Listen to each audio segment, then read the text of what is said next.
Today's intro joke got caught up in an ice sting at the Home Depot and was summarily deported.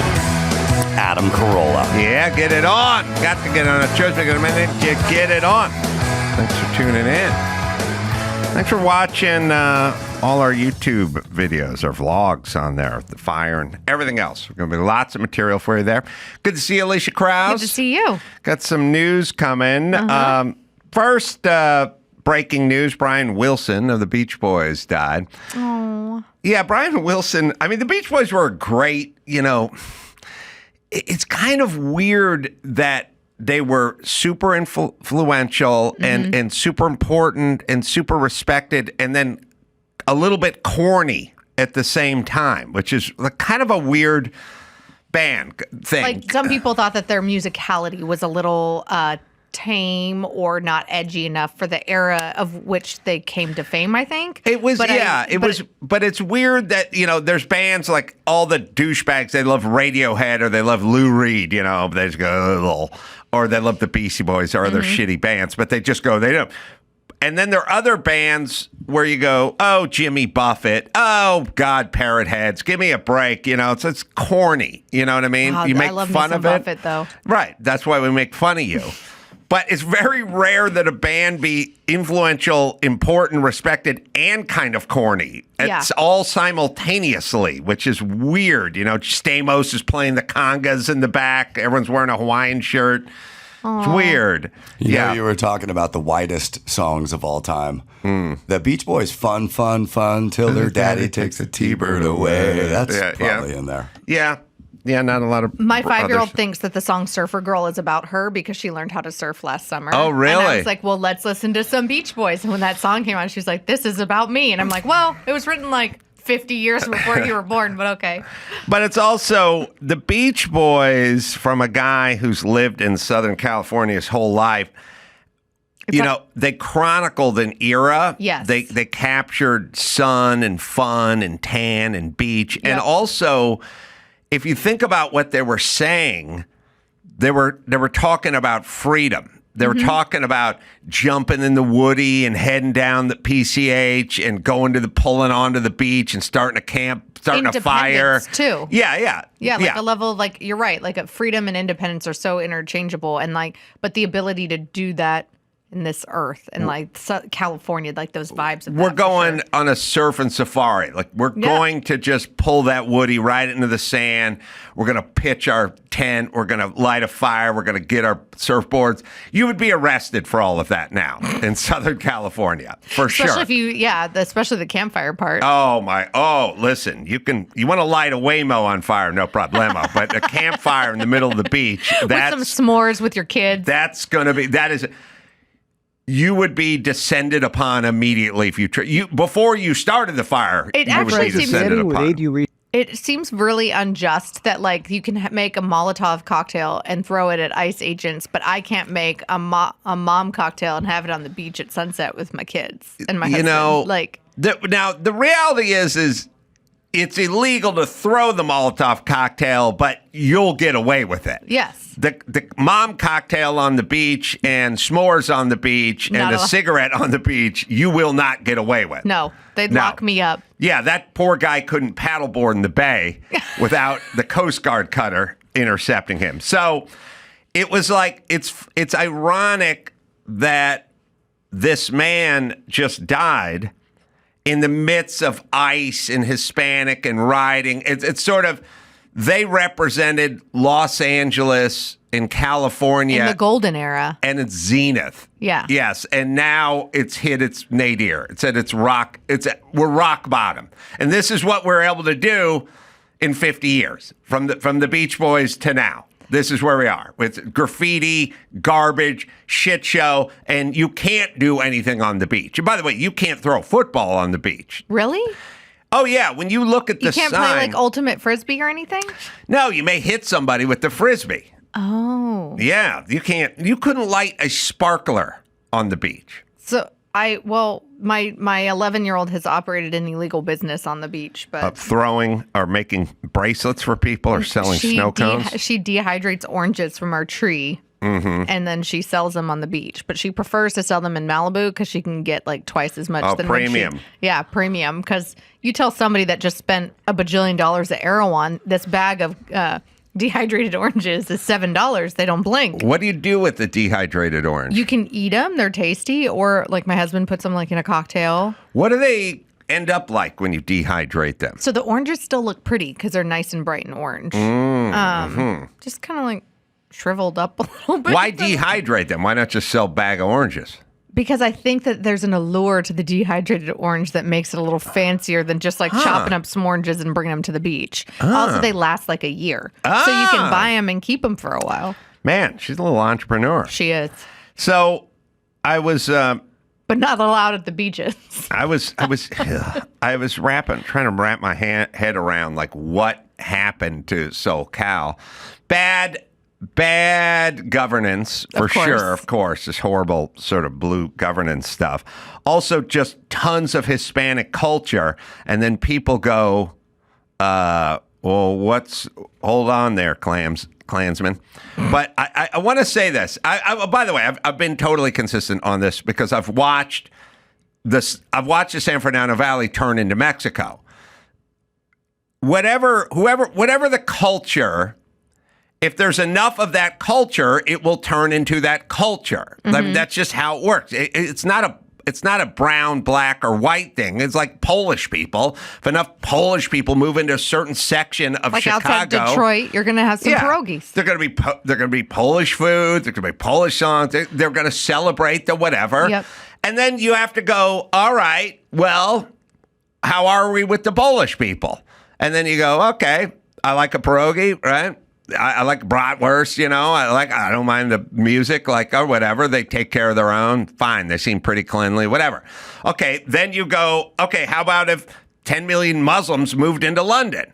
Well, you go, all right, where are the Muslims? Well, they like to beat women for reading. Oh, okay. Well, then I'm not down with that. Okay. So, number one, we get to judge cultures.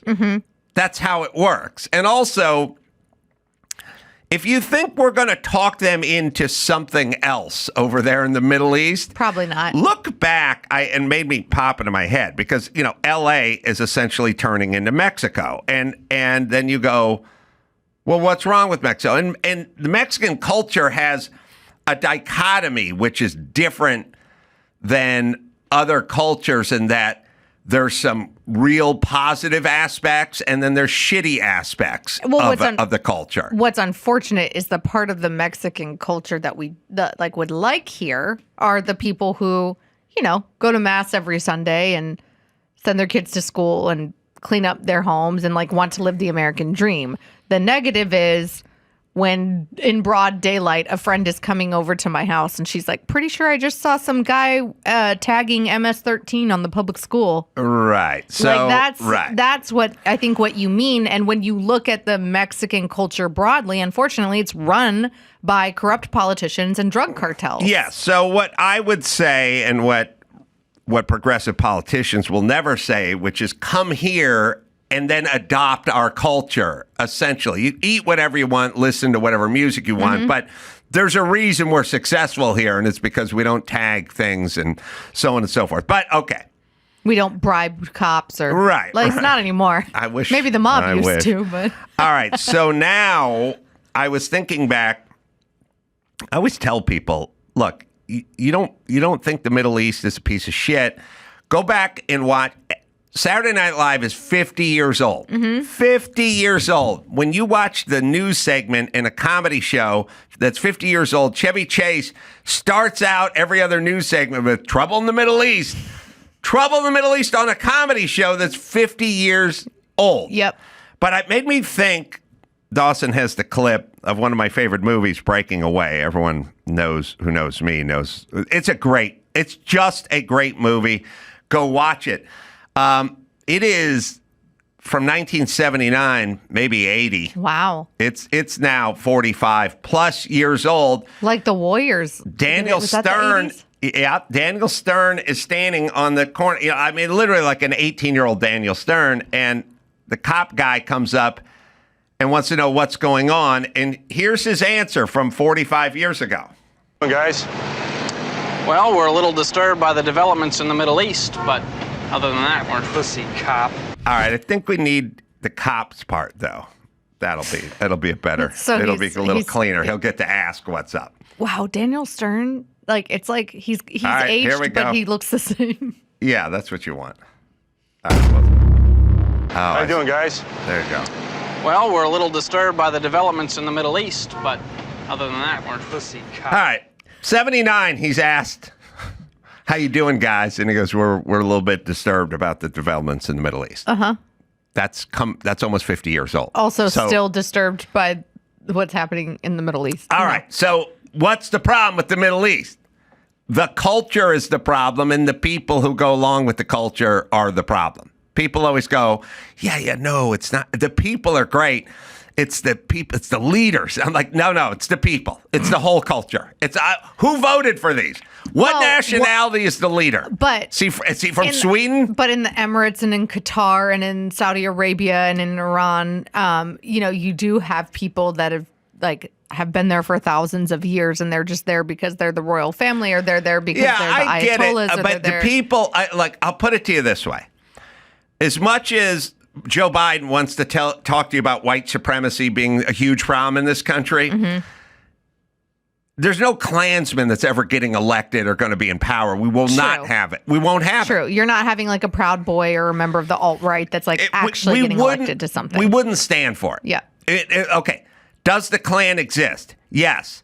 And what kind of numbers? I don't know. I've never seen one. It's very small numbers. Now, MSNBC says every fourth everyone who voted for Trump is a Klansman, but the Klan doesn't exist here. And the reason why it doesn't exist is not because the smattering of Klansmen wouldn't like to take over. They can't, because we won't allow it. We disagree with them. Yes. We're not going to do what they want us to do. To your broader point, though, you're saying if you let in too many of the people that are okay with the Klansmen, then we'll have the Klan here. Problem. Yes. This is the problem. And so it's little things like, people would say, we'll teach English in schools. We'll teach English. They go, no, we have to teach in their language as well. It's like, let them immerse themselves in English. They'll learn it early. Also, the data showed, because they started doing this at LAUSD 13 years ago now when I first moved to California. And I remember looking at the data then and then looking at the data 10 years later. And it's proven that that's not helpful to immigrant children. To not speak the language, you fucking idiots. No, it actually, they learn less in school when you're trying to teach them in their native tongue. And then it negatively affects them when they do graduate with their diploma and they're trying to go out and get a job. So if you actually wanted to help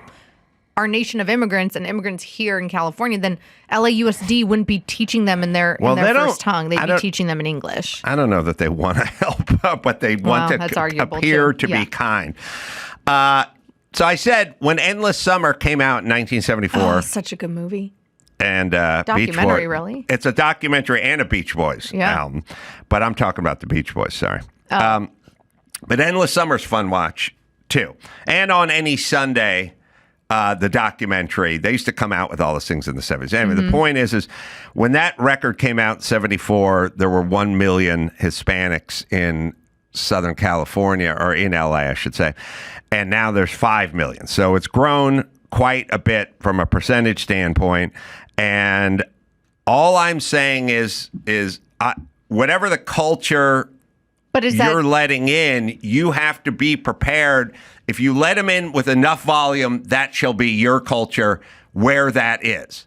So if you can go from Pacoima. Mm-hmm. If you're in Pacoima, if I took anyone in America, anybody, and I just drug them and threw them on a plane and would put them in a van with windows you couldn't see out of, and we jumped out in the middle of Pacoima or Sun Valley, and I said, just walk around, just kind of observe this world. They'd go, you took me to Mexico. Mm-hmm. That's what they would think. Okay, that's what Pacoima looks like. It looks like Tijuana because it's filled with Mexicans. If I took that same person and I took them to Irvine, they'd look around and they'd think they're in Sweden or something. Oh, wait a minute, what's that Chinese dude doing?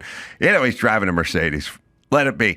So you're going to get what you what the culture is. So then, but it's funny that you say this because my husband, I love the flower market in downtown LA. And for the 13 years that we've lived in Los Angeles, I go down to like the flower market, and it used to be more frequent, but it is adjacent to Skid Row. And my husband, who has spent some time in third world countries, is like, you could blindfold somebody, bring them, drop them in parts of downtown LA, and they would think that they're in a third world country. Yes. Because you have people like openly doing drugs, selling drugs, prostituting themselves, and taking a shit on the street corner without any care. That isn't, I don't think that you can say that at all. That's not Hispanic culture. That's not Muslim culture. That is the failings of left-leaning government. There is failing shit culture. And our own culture, rich white people, did that to us. Yeah. With the warped mindset of we're going to help others, and it's not helpful. I agree with you. But I've said this before, but I will say it. I've said it to Elisha Krauss. When I was in South Philly years ago doing shows, said I'm going to go swing by my dad's old neighborhood in South Philly. It was garbage and sofas out on the street and graffiti everywhere. Garbage. Mm-hmm. And I was walking, looking at my dad's old brownstone, and at some point I was just sort of looking around the neighborhood. It was a little bit dicey. At some point, I crossed the street. I crossed just one avenue, and it was sparkling clean. Was it a gay neighborhood? Oh, close. And I said, what is going on with this one street? And that must be where the city and the county, that must be the end, or because that happens out here. They go, the county stops, and then all the homeless people or whatever. And I kept saying to people, why just this one street? Yeah. And the guy goes, this is the Asian neighborhood. Uh-huh. And I was like, oh, yeah, they sweep. They take care of their shit. There's not garbage everywhere. It's a cultural thing. Yep. Okay. Well, because in Singapore, you get whipped if you spit on the street. What do you want to do? Do you want garbage all over the place? Now, I like a world where it's nicely integrated, and I like a world where the black neighborhood looks at the Asian neighborhood and goes, hey, maybe they got the right idea over there. Mm-hmm. But we're not living in that world, and the politicians would say that would be a racist thought. All right. You have news, right? Yeah, we do have news. I want to show everyone a tape first, just because okay. I have said to people a million times, people think, like what are some aggressive animals? They go grizzly bear or Wolverine or something. The meanest animals on the planet are birds. Oh. Birds are the meanest. And have you seen the Blue Jays? They go after hawks and crows. They don't recognize size. No. A crane, someone sent me a tweet where a crane landed in Japan. I don't know, maybe China. It was in China. It got into the Bengal tiger cage at the zoo. And it did not give a, what? There are 6 full-size Bengal tigers, average weight 428 pounds, and then there's a crane, which weighs 7 pounds. And that crane has, big man syndrome. He thinks he's the crane has an ability to fly, too. That's true. The crane can leave. That's true. He landed on the banks of water with Bengal tigers, and he looked at 6. It looks like now there's 4 Bengal tigers, but you'll see later in the tape there's 5 or 6 of them. It's 5 or 6 full-size Bengal tigers, and the crane is walking toward the tiger, not flying away. The tigers are growling. They're large, and they're growling. And the crane is walking toward this group of tigers that is looking at it. And now... Oh, my gosh. Okay, so pause. The crane just lunged at the 400-pound tiger and tried to nip at it. Yep. What is the size? What's a full-size male Bengal tiger weigh? I bet you it has to be like 500 pounds. You think? I go a little less. Really? Well, yeah, a little less, but they're big. A lot of fur. Fur I feel like if much. We killed one and it was here in the studio, it would fill up this large table. I mean, they're big. I mean? 500 pounds is not a bad guess. If we were playing The Price is Right, I'd go below, but... Yeah, because you want to But that's win. the male. The female may weigh a little less, But all right, doesn't matter. The bird's 10 pounds. Yeah. And the bird just lunged at the group of Bengal tigers. And the Bengal with tigers. His neck sticking out, like strutting his stuff. It backed up. Wow. Between the male, between 480 and 650. Very good. Right in there. And, okay, making my point even more. These things are 500-600 pound beasts with huge claws and big teeth. And the crane can fly away. Yep. But it's not. And by the way, the crane just landed on Bengal Tiger Island. Why is the crane pissed off? The crane's like, what are you doing in my space, man? You just flew. Now it's walking at the tigers again. A group of tigers. The tigers are like agitated and curious and kind of weird. And now it flies at them again and tries to peck them again. There's 6 of them. There's all these tiger, but look and at now how... they're coming at him again. He wants to make. Okay, hold on. Pause.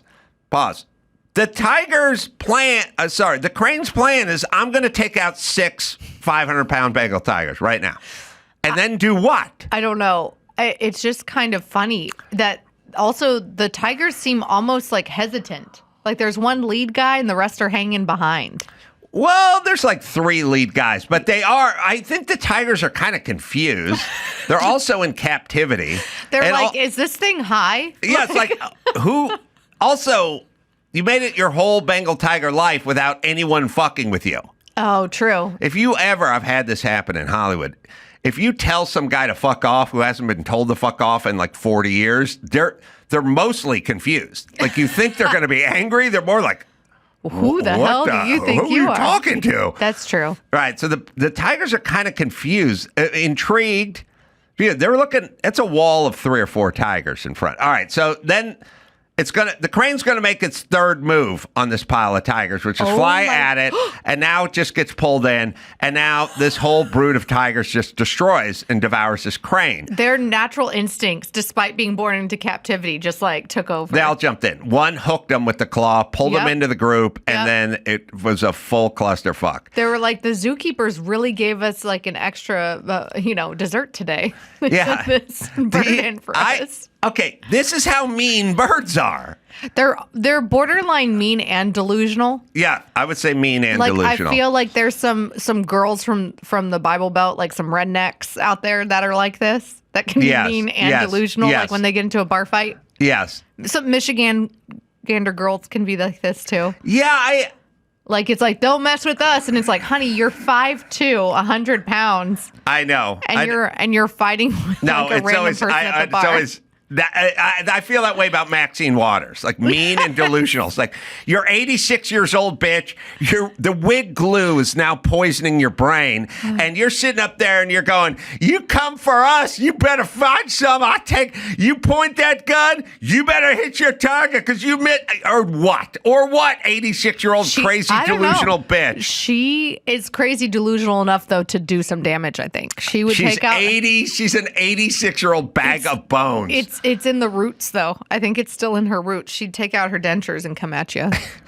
Roots like in the miniseries, or roots like in the brain? No, like your roots, like how you grew up. Like there's parts of you that aren't going to... Can't use Maxine Waters and roots because she was around when that actual slave trade was happening. So I'm trying to protect you. Him's hair. Well, guys, if you're starting to notice your hair is thinning when you look in the mirror, you're not alone. Life just gets busier and busier, and it can feel like there's not enough time in the day to do something about it.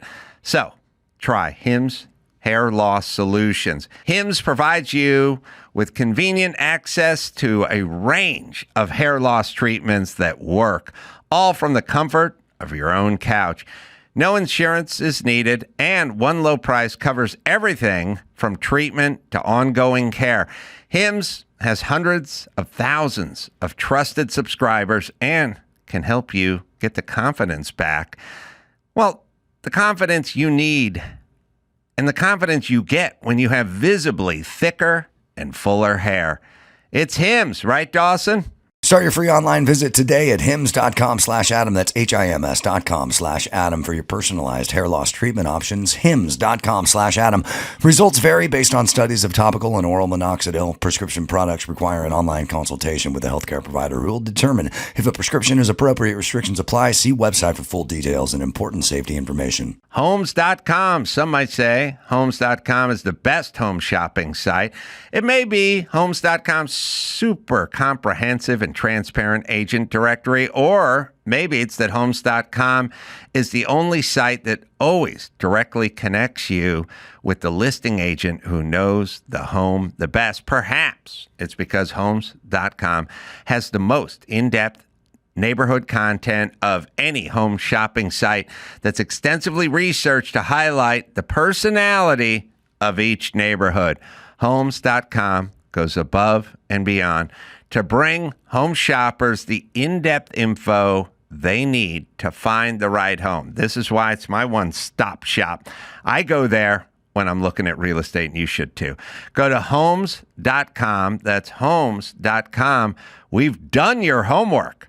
All right, what's in the news? What's in the news is, thank God we have a First Amendment here, which does not mean that you can block traffic, throw Molotov cocktails at ICE agents, or deface public property. But it does protect you from bigoted and discriminatory jokes, unlike in Brazil, where there's this guy, Leo Lins. He's been sentenced to 8 years and 3 months in prison by a Sao Paulo judge, according to Euroweekly News. The judge called Lynn's comedy bigoted and discriminatory against minority and vulnerable groups before convicting him of practicing and inciting racism and religious prejudice. But get this, my brain went to, because Brazil can be pretty dang lefty. Remember the whole fight between them and Elon Musk over X?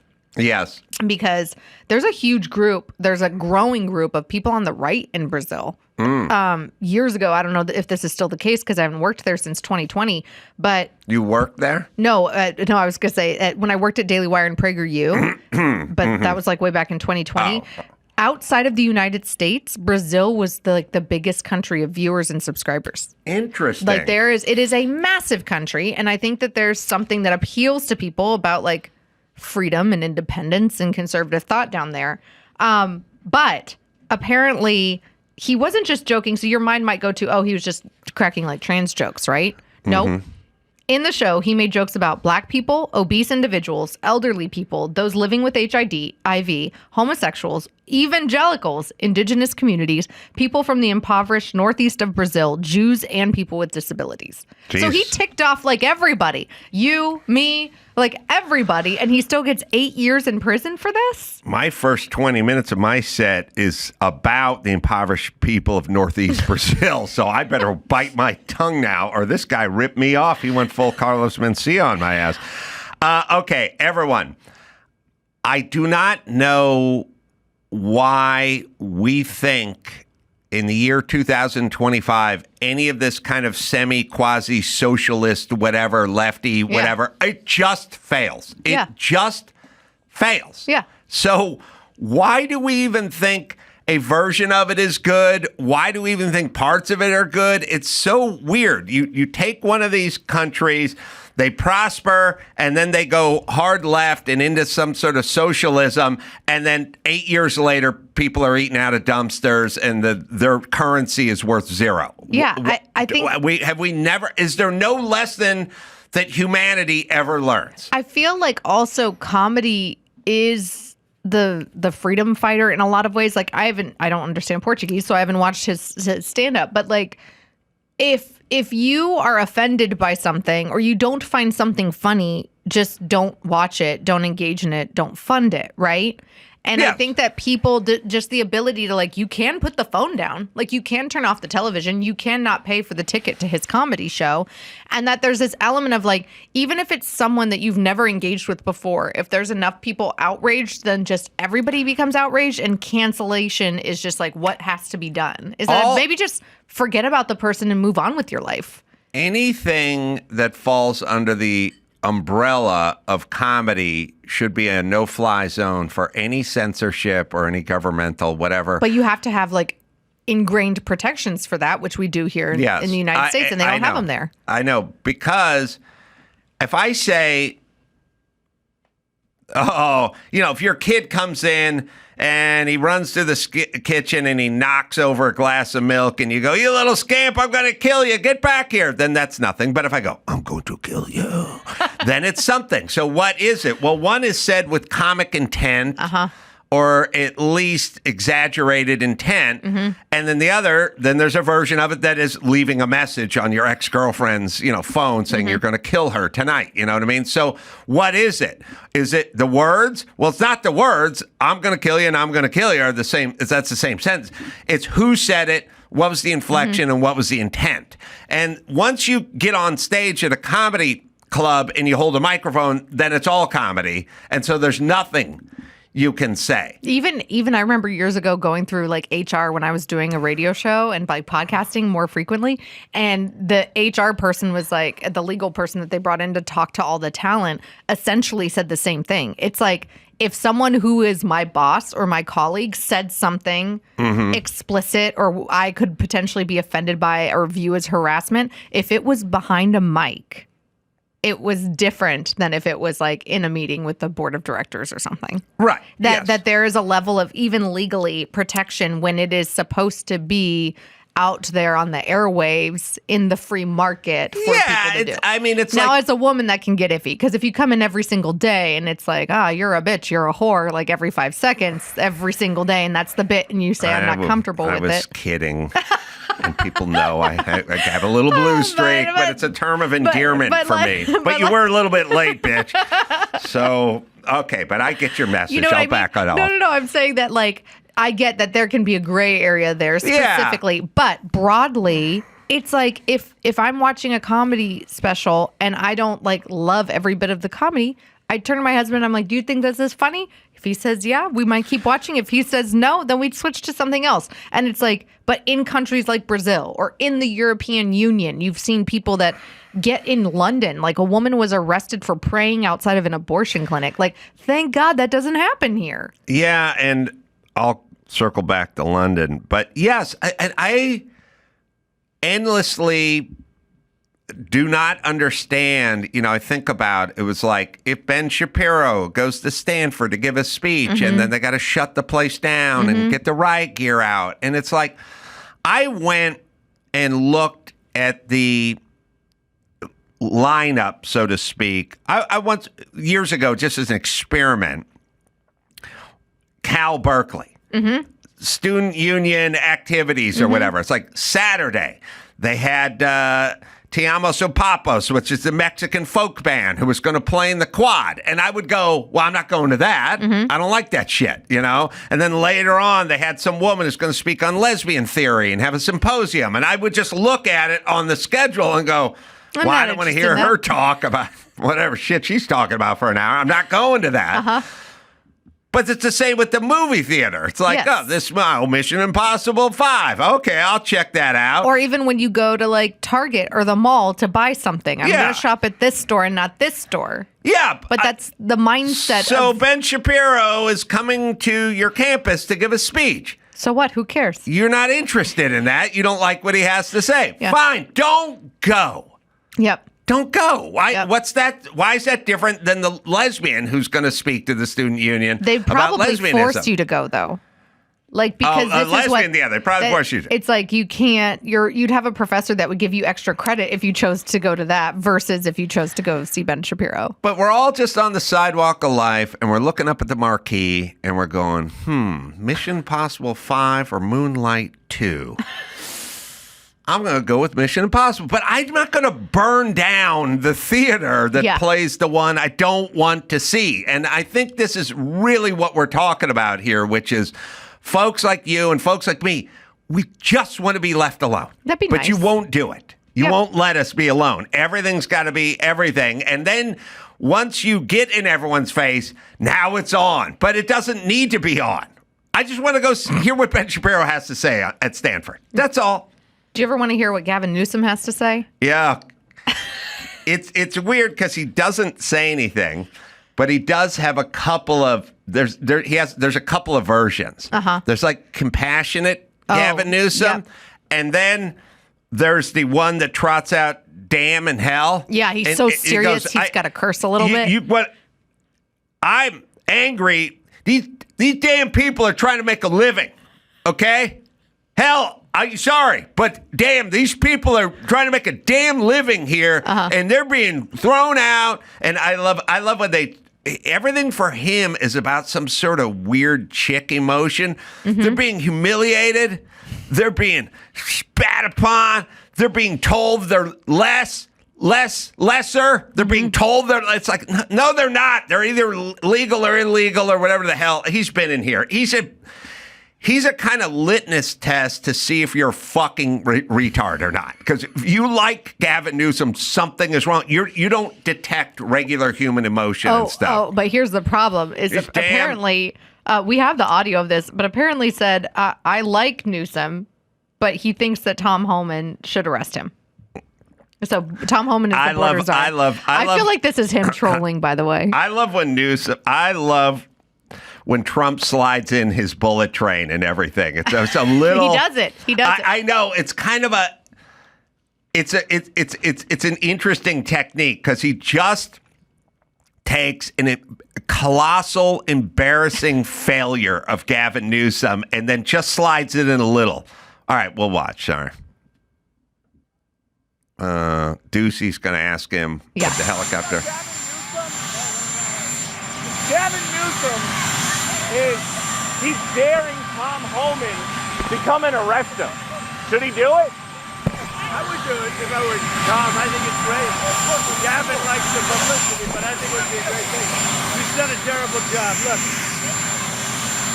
I like Gavin Newsom. He's a nice guy, but he's grossly incompetent. Everybody knows. All you have to do is look at the little railroad he's building. It's about 100 times over budget. We're putting a flagpole over there. Under budget. Under budget flagpole. All right. The point. It's so masterful because if somebody train. No, what he does do it. He goes, I like the guy.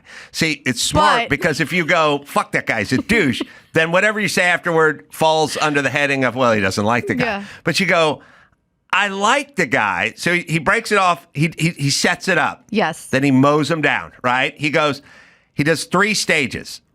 We're gonna look at that one more time. Is this a Crafton political comedy here too? Yes, It really is. It's like a lesson. You go, I like the guy, but he's incompetent. And then he pauses and he goes, everyone knows it. And then you go, I guess so. And now it's codified, and now we just move on. Yeah. It cuts to the quick because if I said, if I was putting together a writer's room and they were like, we need writers for the writer's room, how about Eddie Gordetsky? I'd go, fuck that fat douche. I never want to see him again. He fucked my girlfriend. Then you'd go, but you'd go, well, that guy's funny, but he fucked Adam's girlfriend, so he can't be. But if I went, I like Eddie Gordetsky. Yeah. He's just unfunny and horrible. Yeah. Then that's where the real slight comes in. All right, one more time, just so we can go to classic politician school, and then I'll bring up some embarrassing thing, and I'll do it in demeaning ways. Little choo-choo train. Gavin Newsom he's daring Tom Homan to come and arrest him. Should he do it? I would do it if I were Tom. I think it's great. Gavin likes the publicity, but I think it would be a great thing. He's done a terrible job. Look, I like Gavin Newsom. He's a nice guy, but he's grossly incompetent. Everybody knows. All you have to do is look at the little railroad he's building. It's about 100 times over budget. We're putting a flagpole over there. Under budget. It's the hand motions too. By the way, I love how he actually my favorite part is when he calls out Gavin for liking the publicity. Yeah. Because it's 1,000% true. That man loves himself a red light. Well, and also, you never want this, but I've spent time with Gavin Newsom. He is a nice guy who's just fucking competent, or he subscribes to some fantasy thought. He has a way of, I haven't met him in person, but he has a way, whether it's like you, Trump, Hannity, Rick Caruso, everybody who interacts with him, his ex Kimberly Guilfoyle, everybody that interacts with him, they still personally like him. Yeah, and I think that maybe, no offense, guys, maybe that's why he's been able to get away with so much. Look.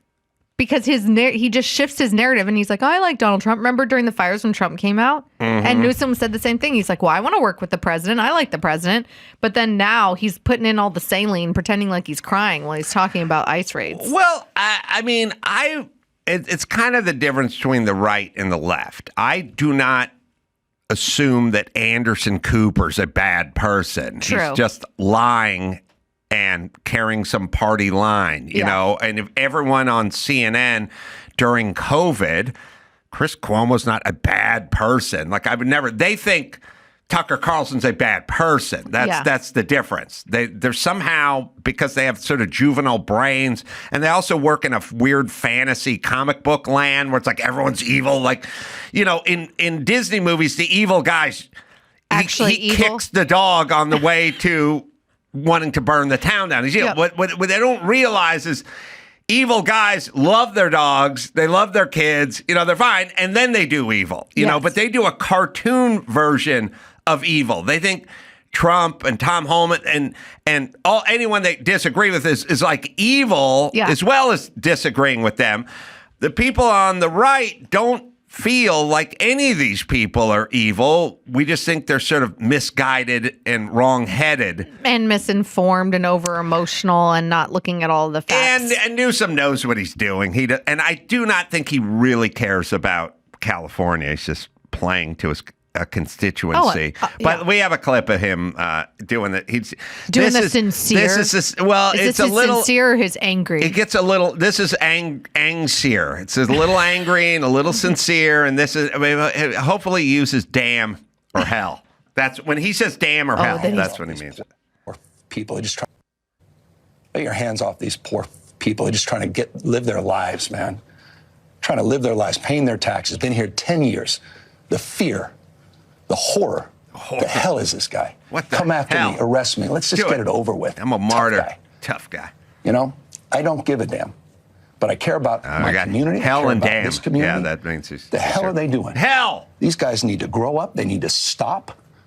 And we need to push back. And I'm sorry to be so clear, but that kind of bloviating is exhausting. Bloviating. So, Tom, arrest me. What kind of bloviating? Hell. Okay, hell, by the way, these people just trying to serve ice cream to kittens.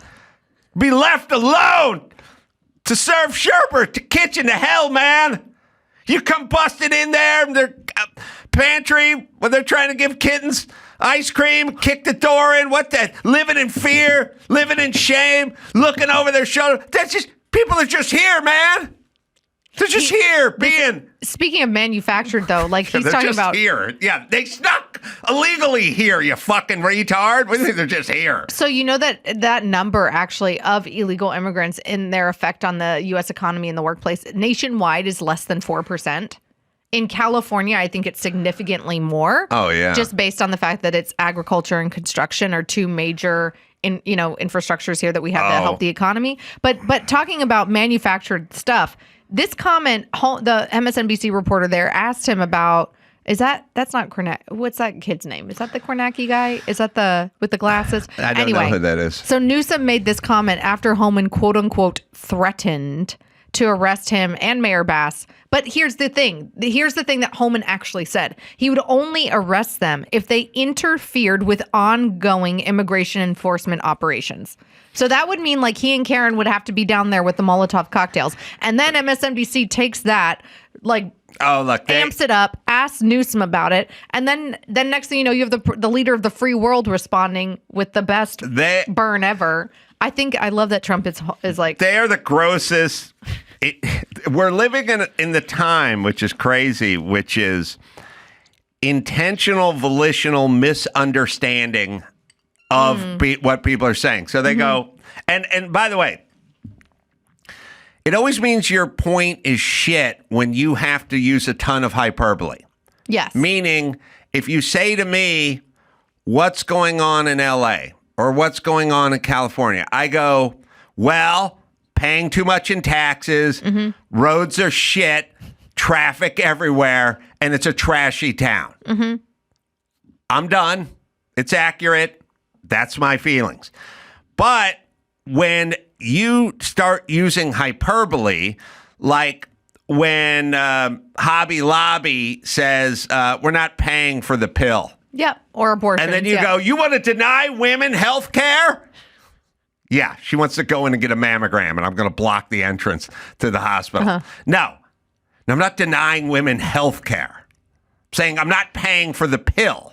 They want to pay for it, they can go buy the pill. Yep. But that's not denying health care to people. And when you go, we're going to come in there and we're going to arrest illegal criminals, and you go, coming in, unmarked vans, snatching people off the street and disappearing them. At Home Depot in an elementary school, which never actually happened. That's not what anyone ever said. But the fact that you need to use hyperbole all the time means you're bullshitting us. Yes. That means you don't have a story. And I think that the data shows that broadly the American people understand that we're being bullshitted. Yeah. Well, they should wake up a little. I mean, but it's like when I go, LA's a garbage city. There's full of garbage. Everyone tags everything. I don't say the mayor came to my home and tagged the side of my house. Yeah. I just go, there's graffiti everywhere. Yeah. I'm making my point. Could we bring that in a little bit? Like, could we go back to like the late 90s, early 2000s of New York and apply what Rudy and Bratton did there to LA and maybe start arresting people or stopping them when they're, doing graffiti all over public and private property? Because turns out they're probably with Lenox Hill or MS-13. Meter is the number one meat thermometer in the world with over 72 million cooks completed via the app. I have it. I use it. Great Father's Day gift, by the way, but just a great gift, especially with the summer upon us now. Meter is the number one kitchen tool you need to always ensure that you nail your weeknight steaks, your whole roasted chicken, everything. Holiday, turkey, prime rib, every single time you'll nail it with Meter. Undercooked or overcooked proteins, no, never heard of them with Meter. Meter is like having a chef in your pocket that allows you to never mess up any protein again. It provides real-time alerts, step-by-step recipe instructions, and provides accurate predictions around when the food is going to be done, and perfectly done at that. So you can go back in the house if the stuff's on the grill or make a beer run, whatever. It's Meter, right, Dawson? All meters are on sale up to 30% off now through June 18th on meter.com. Use promo code METERADAM for an extra 10% off to take advantage of the deals today. O'Reilly Auto Parts. Yeah, man. Love me some O'Reilly. They're in the business of keeping your car on the road. O'Reilly Auto Parts offers friendly, helpful service and the parts and the knowledge that you need to keep your car maintained and repaired. O'Reilly has always been a part of my life. I would buy parts for my old Datsun pickup trucks back in the day, my Isuzu Trooper back in the day. So whether you're a car aficionado or an auto novice, you'll find the employees at O'Reilly Auto Parts are knowledgeable, helpful, and best of all, they're friendly. And I like the smell of the place, too. For me, it smells like vulcanized rubber and victory. Stop by O'Reilly Auto Parts today, or you can visit us online at O'ReillyAuto.com/Adam. That's O'ReillyAuto.com/Adam. Karen Bass did this thing where they come up, they go, first off, they love an acronym. Mm-hmm. Like they go, now, when we unleash the SHINE program to clean up LA, SHINE means sing, her. It's like, okay, your stupid little acronyms never fucking fix anything. Just fix the street. They like a little LA SHINE. Yep. We had the SHINE program, and we got together with small business owners, and we got together with union leaders and church officials. I got a better plan. How about you tell deadbeat dads to hang around and raise their fucking teenage boys? How about that, bitch? How about you tell dads, how about you say the one thing that would fix all of this problems? Dad, you're the disciplinarian. Hang around, raise your goddamn teenage son. Yeah. Let him know between right and wrong. He's not going to be out at 2 a.m. tagging freeway overpasses because you're at home and you want to know where he is and he's not leaving the house after the streetlights come on. How about dads do their job, and then we wouldn't need all the cleanup crews and the Shine program and all the other bullshit. They'll talk about everything but the root problem. Which is dad, except for other times they like the root problems. When Kamala Harris is going to go to the triangle countries and go find the root problems of illegal immigration. I'll be in San Salvador for a couple of weeks looking for migrants. Yeah, they like the root problem. They love the concept of the root problem, never when it becomes judging their constituency. Because the root problem in their mind is actually like the systemic racism of the country and people like you and me and a lot of your audience that thinks that there's an important element of independence and free thinking, right? Yes. So we are the root problem, not a broken family, not a broken society. Listen, I had Gavin Newsom in here once, and I said, dads. I mean, you can actually now, Dawson, you got to go find this thing. The part where I said, dads, and it's a marvelous exploration of the human mind to interview Gavin Newsom. It's exquisite. I don't know if it I should could be do it, studied. man. He'll go in a circle. He'll circle as many times as you want. I said, dads, we need more dads. And he's like, oh, yeah, but there's lots of it. They always do that. What about the other brother? About systemic racism? Like, dads. You know, what about systemic? What about predatory check cashing places? Real like, men? Dads. And then at some point, when you try to nail them down, you go, at some point, they go, of course dads are important. And you go, good. How important? Where are they? Top 5? No, there's just a lot. He will never. He'll give you a hard answer. He can't judge his group because his group doesn't want to be judged. And basically, if you're fat, you don't want someone telling you to put the donut down, but it's what's good for you. Yep. Okay, you guys find that. I'm going to tell you guys, I'm going to be in Salt Lake City this weekend, Friday and Saturday, doing 2 shows. Wise guys. Oh, yeah. Listen to me bloviate in person, everybody. And the next weekend, I'm going to be at Jimmy Kimmel's Club over there in Las Vegas. And that's Thursday, Friday, Saturday. So there's going to be a lot of the Ace Man on the road. Newsom and dads. It's somewhere in the middle of that thing. Well, he did the same thing during the presidential race. You know how the Republicans always do a debate up at the Reagan Library? Mm-hmm. And he was in the spin room afterwards at the Reagan Library, and he was talking to, like, Hannity. And Sean asked him about, like, the wildlife bridge that they're building out, like, in Calabasas or Woodland Hills or wherever. We have to build a bridge for the animals to cross. $50 million wildcat bridges that go over the 405 so wildcats can go fuck on the other side of the 405. Because they haven't figured out in the last 50 years how to cross traffic. Go eat a crane on the other side. Bengal tiger. Right. And so he did the same thing with Sean in that interview. And my husband and I were just like, are you kidding me? Like, slack-jawed, like, what the heck? Where Sean was like, so what about this bridge for the animals and how much is it costing? And he did the same thing. He just circles around all these things of how important wildlife is, but also how important development is, and also how this, and also how this. And then he never actually answers the question. He's kind of gifted at it, which is why I'm terrified of that man running for president. It is, but if you set him down in the studio and you lock the door, he's not so gifted because he can do it on TV. Because what ends up happening is the moderator in the debate is a lefty. Of course, yeah. Like that MSNBC clip. Yes, it's an NPR chick, and she's going to be fair and balanced or something. But when you start to chase him around, like, oh, can we get back to race? Can we get back to the subject of race? Yeah. Let's please, moving on. If you got that bitch traffic copping for you, you'll never get nailed down. You got to come in here and close the door, and I will nail you down, and then you will sound like a retarded man. I actually think it would be interesting to see him on the campaign trail because he is such like a Bay Area rich brat.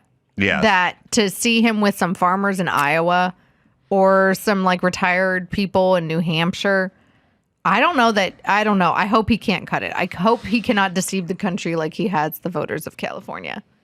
But also, can I rant for a moment? Yeah. Just a second. Give me a thumbs up when you find the dance. I know, 'cause we want to talk about toward the end.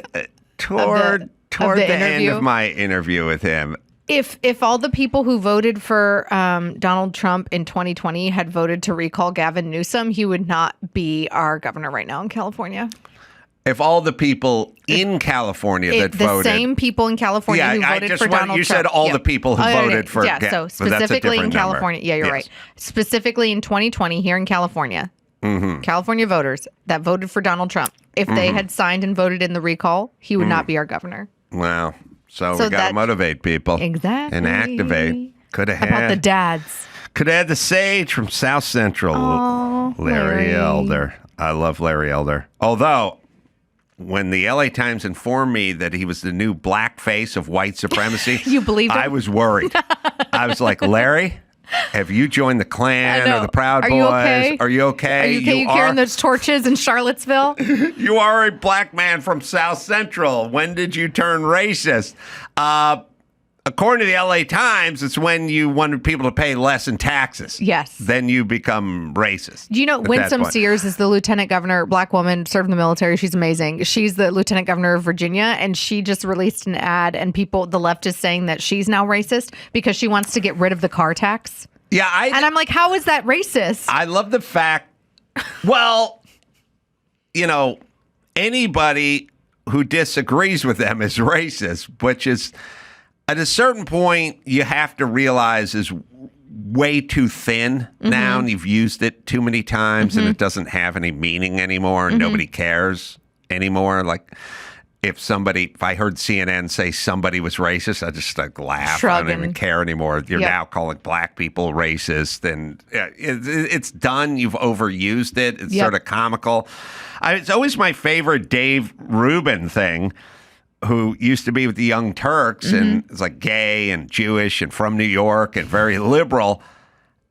And I always say to these people, when did you make the transition into like a conservative-minded guy? And he always goes, after I realized that everybody who disagreed with us was somehow racist. And it's like... that doesn't make sense. It could be on tariffs. It could be on the Middle East. It could be on fuel prices. It could be... taxes. It could be the green movement. But everyone was just racist who disagreed with anything you were talking about. Yep. And he's intellectually mature enough to realize that was probably mathematically impossible. He just did a great event at UATX, and he talked about when Larry, the sage from South Central, was on his show, and he was like, here I had a conservative black man telling me why conservatives weren't racist, and it was kind of like mind-blowing to me. And I appreciate that about Dave, that he has that cognitive ability to recognize that. I'll play you a little Gavin Newsom and me arguing about the importance of dads.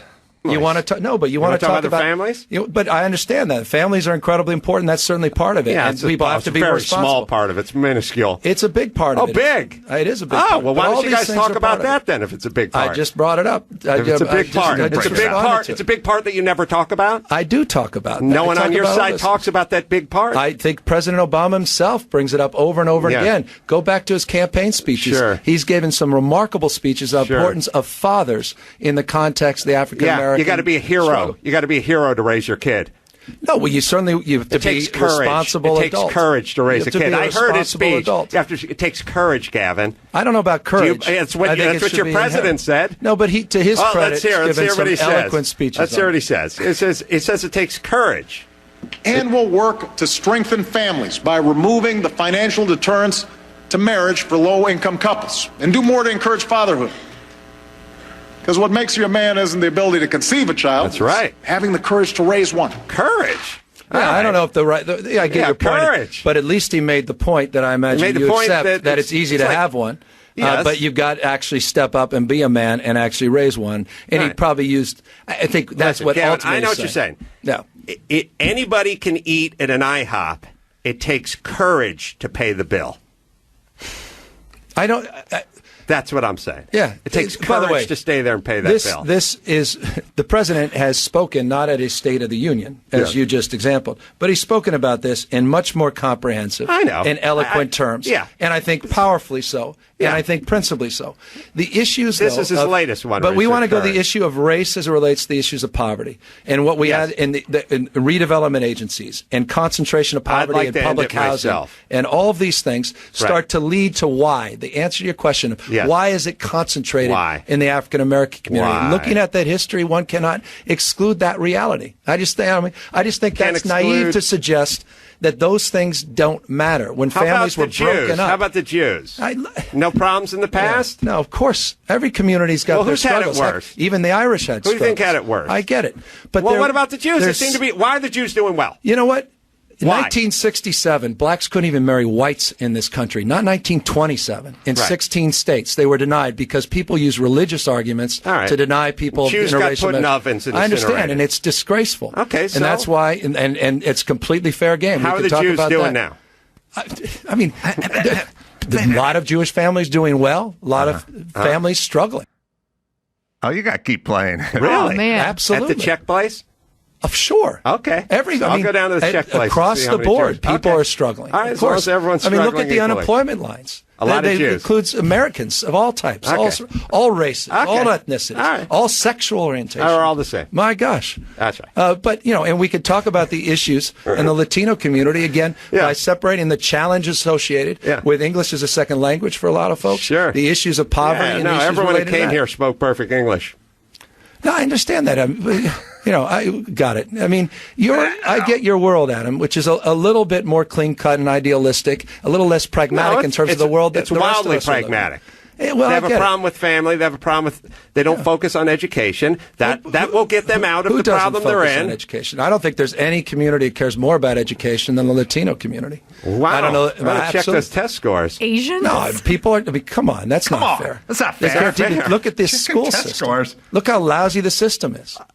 Look how lousy the system is. The system sucks, I don't care who but it goes in doesn't that suck system. if you have parents that are together and put an emphasis on education. They care deeply about education. Care deeply about healthcare. Oh, they care deeply about these options. Okay. Well, then why do some groups do so much better?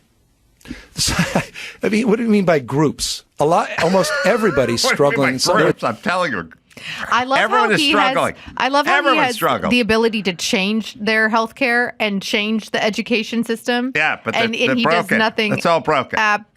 To do that. Yeah. Nobody cares more about education than Hispanics. Do you guys know that? Except taking more money from unions that, keep paying him off. He's a fucking idiot. Did you hear him? He doesn't know what he's talking about. He also uses all of the filler words. All the filler words. All the filler words and the like. Deeply. You know what that is? That's to buy you more time to think of an answer, Gavin. We see it. Yes. I came up with a word for it. It's called when politicians, I've learned it from Hakeem Jeffries. Oh, yes. When he gets up there and he goes, it is wrong-headed. Yes. It is not right, and it is wrong to take away, I call it redundant. It's dumb people repeating themselves and being redundant to buy themselves time to think. I feel like you should put that on a T-shirt. Don't be redundant. Don't be redundant. No, the aforementioned Ben Shapiro doesn't say the same thing 4 different ways 4 times in a row. Because he's smart. All right. Elisha Krauss, you've done it again. Great job. Don't know why you keep having me back. I love talking to you. Thanks. Coming up next, David Mamet. This summer, Pluto TV is exploding with thousands of free movies. Summer of Cinema is here. Feel the explosive action all summer long with movies like Gladiator, Mission Impossible, Beverly Hills Cop, Good Burger, and Transformers: Dark of the Moon. Bring the action with you and stream for free from all your favorite devices. Pluto TV. Stream now. Pay never. Simply Safe. Well, it's important to feel safe at home. You should feel secure at home. Traditional security systems only take action after someone's already broken in. It's too late by then. Simply Safe is setting the new standard in home security. Simply Safe's Active Guard outdoor protection can help prevent break-ins before they happen. So that's what you want. By the time the guy's standing in your living room, it's too late. With AI-powered cameras backed by live professional monitoring agents who monitor your property to detect any suspicious activity. Monitoring plans start affordably around $1 a day. These guys are great sponsors. They've been with us since almost the beginning. We all use it here, and the stuff's modular. Put it up, you move, pack it up, take it with you. It's not hardwired, and the batteries last almost 10 years, so that's a good thing. It is Simply Safe, right, Dawson? You can get 50% off your new Simply Safe system with professional monitoring and your first month free at simplysafe.com/Adam. Just head to simplysafe.com/Adam to claim your discount and make sure your home is safe this year. Keep your home, your family, and your peace of mind protected with Simply Safe. There's no safe like Simply Safe. David Mamet is in the studio once again. Legendary writer David Mamet. Oh, so many classic films. And also new films. New film, wrote and directed by David. Henry Johnson is in there. Also, The Disenlightenment, which is the name of the new book on politics and horror and entertainment. Good to see you again. Good to see you, too. So, the book, the movie, and you, I don't know. I don't know what you think of this. You know, people say to me a lot, you know, they say, well, all your opinions on COVID, you know, how do you feel? You feel like that hurt you, you know, in Hollywood? And I go, probably, but I can't say for certain, you know, or whatever your opinions are on Trump or Biden or Kamala Harris. Like I said, especially COVID. Like, Hollywood didn't take kindly to thoughts that were diverse, but I don't know. What's your take on that in Hollywood? Well, I got into Hollywood a long time ago, like 40, 50 years ago, at the end of the studio system. And at that time, the studios were still administered by individuals. And their word was law. I mean, they were subject to a certain extent to the money people back east. But if they said, yeah, let's make a movie, you made a movie. So those are the people to whom one appealed. And I knew them all, and I would go to them, you know, with or without a producer, and say, here's the project. What do you think? Who's in it? They'd say, what's it going to cost? And give me one line, what's it about? And if they said, yes, you made the movie. And the movie caught up with them, and the contracts caught up with you. Mm-hmm. So now we're in an era of complete bureaucratization where nobody's quite sure who's making a decision, but you can be pretty sure that the decision is going to be made by a committee. So I think that Hollywood is in the same position as the Democrats saying, Lordy, how do we appeal to men? Yeah. So Hollywood is in the position of saying, Lordy, how do we appeal to movies? And the answer is, well, what about making some good movies? Yeah, the how do we appeal to men thing is something that's very bizarre because I've realized that I grew up, on paper, I'm very masculine. My background was sort of football to boxing to construction to wrenching on cars and racing race cars. And so it's like building and boxing and football and tools and all that stuff. So very, very, you know, masculine on paper. I'm not really, but think of myself as more creative, but the things I end up doing and enjoy doing is remodeling houses or racing race cars and stuff like that, or hitting the heavy bag or what have you. But you can't synthesize it. It's something that I'm interested in sort of organically. And I think they approach everything. It's the academia sort of approach to everything where they're going to break off into a discussion group and they're going to crunch numbers. They're going to figure out a way. It's basically a way to go, how can we fool you into voting for us? And the answer is you need to be that person, not fool me into thinking you're that person. Get out of that mindset. So the problem with the Democrats is there's nobody home. They let at one point the Persians decided they didn't want to run their country 1,000 years ago because it was too much trouble. It was too much trouble to get into the military and to pick up a spear and blah, blah. So they invited a lot of people who were slaves called Mamelukes. And at one point the Mamelukes got together and said, wait a second, we're doing everything. Why do we need the Persians? So it's kind of the same thing with the left. Now they invited the far left in as an extra added plastic submarine in their box of cornflakes. And the left said, well, hell, you know, instead of taking some of it, I'll take all of it. Right. Which is what we're looking at. So there's nobody home, and people are trying to figure out how to still keep the insane lunatic left and appeal to a sufficient majority so they can get elected. And the answer is they can't. Yeah, because their ideas don't comport with any sane people's ideas, and they don't even pencil out. Their math never works. You know, you want to defund the police. All right, that's just more crime.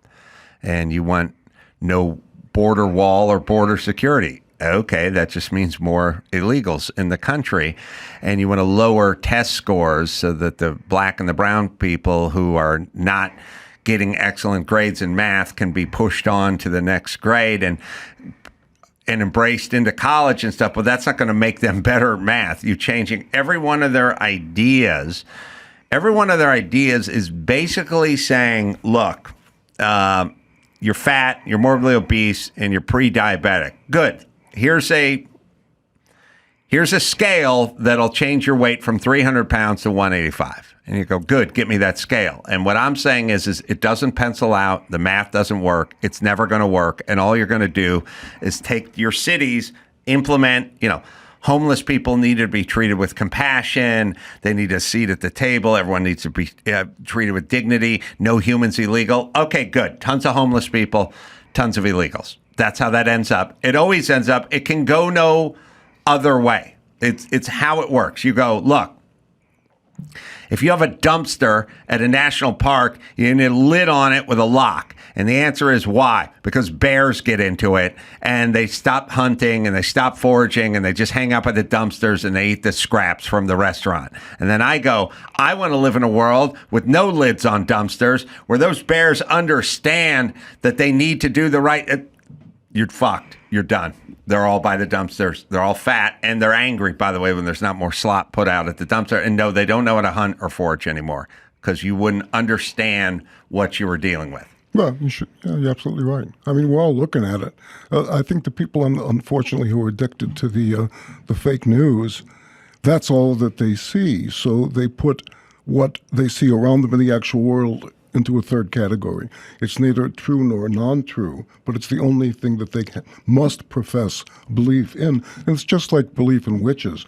I don't think anybody back in 1670 in Salem actually believed that there were witches, but they believed that if they didn't say there were witches, they were going to be in a shitload of trouble. If you do that a sufficiently long time, you actually come to believe in witches, because the alternative is every time you say witches exist, but I don't believe it, you feel like a lying fool. So you stop saying it.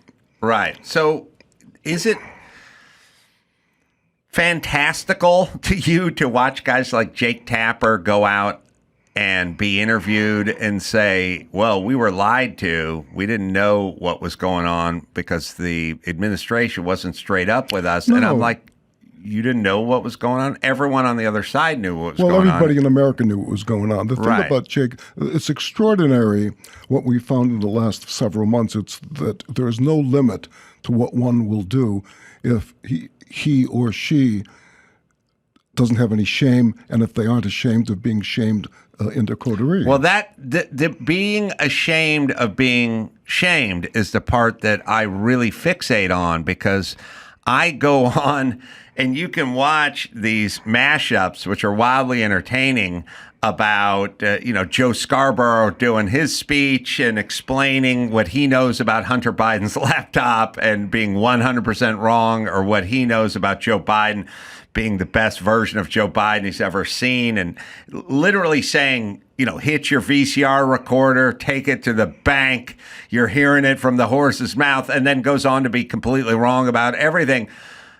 When they do those mashups about COVID and you get one shot and you're good, and you get the booster and you can't get it and you can't spread it, I would be wildly embarrassed and ashamed if there was long video montages of me being incorrect, lying, or wrong, just sitting around, just being shared on the internet. Well, yes, of course. The problem, the thing about Jake Tapper is, with all all due respect, and I mean that he's a big fat fucking whore, because first off, he lied to the people who were paid to watch him, and secondly, he wrote a book saying we knew it all the time, and third, he and his partner Adam Thompson are now on TV saying, you know what, we actually know more about Biden's health than we know about Trump. So this is a guy.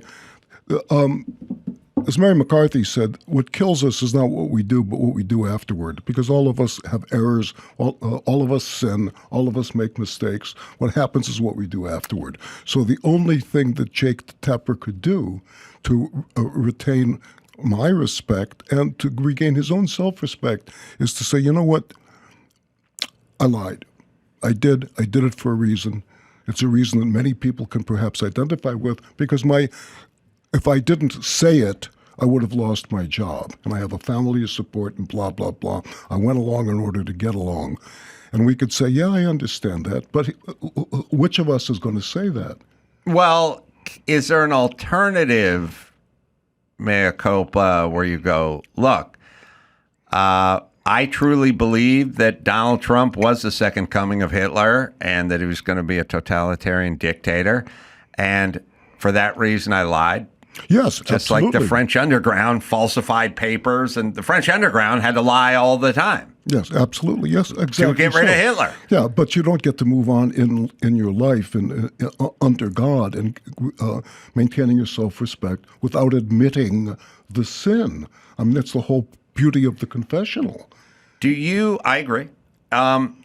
Here's a esoteric question, but I've had it with people before, which is the theory that I'm putting together about the people who stand up and start saying super unpopular things like during COVID times, could be fired from their jobs or shunned or never invited to another cocktail party here in Hollywood or whatever.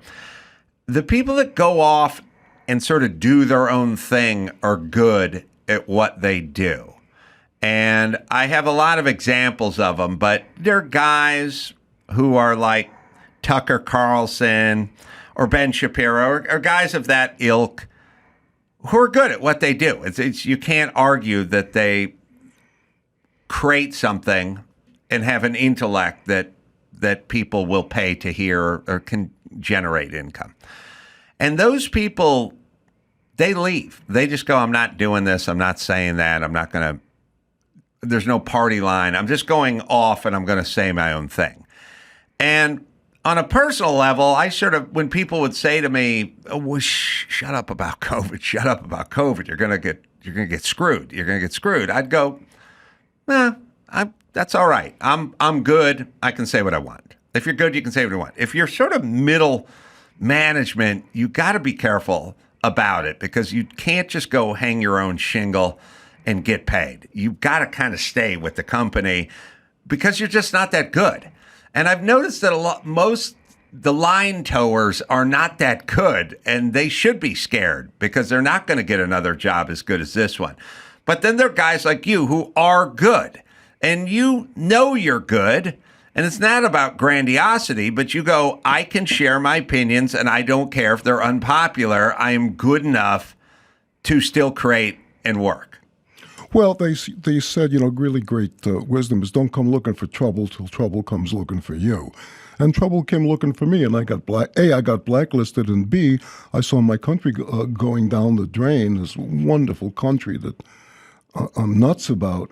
And I thought, you know what, it's time to speak up. And it was really like Trump got the election stolen in 20. It was a blessing because he got 4 years to figure it out. Right. And get his ducks together and say, I see now that the swamp was much, much, much worse than I could ever imagine. Okay, so I got some time to sit around and saying, wait a second, let me figure out what's going on here.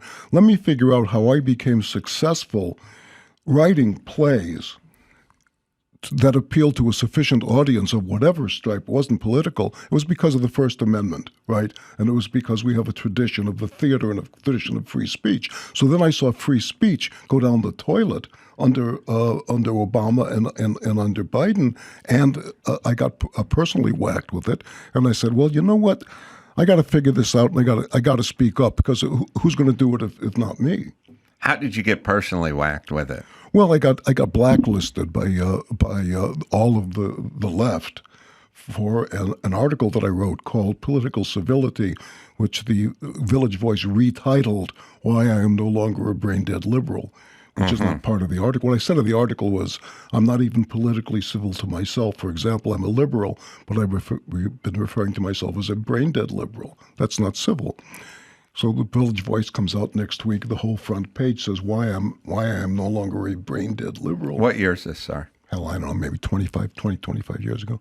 So all of a sudden, everybody lost my number. New York Times, The New Yorker, NPR, PBS, the Atlanta. Everybody just lost my number. I was just nobody. Well, hell, I don't, as we say, I drove my car here. I didn't come on a bus. Right. So it wasn't a question of me starving, but it gave me a good pause to sit down and say, I got to understand this phenomenon. Why would people... And people would say to me, "You've been accused of," and I'd say, "Dudes, I've been writing plays and movies and books and television shows that appeal to people irrespective of their politics for 40 years. And I guess I'm an artist, I guess so. And you want to talk to your artists leading off with, 'You've been accused of.'"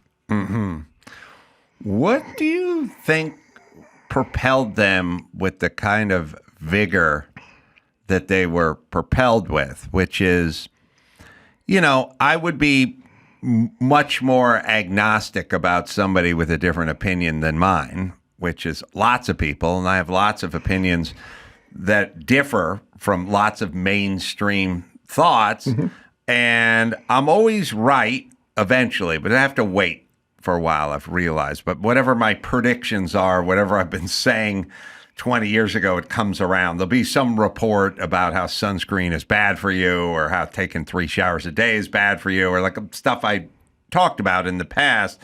I'll wait and then I'll be correct. But I don't know why, or COVID, why people have to get so animated.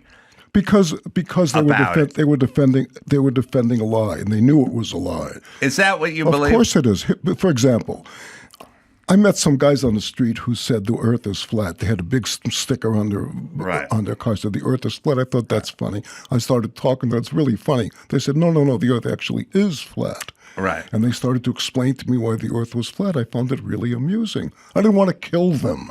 But if somebody says, no, wait a second, I got the shot and I almost died, what they're defending is a lie which affects them personally.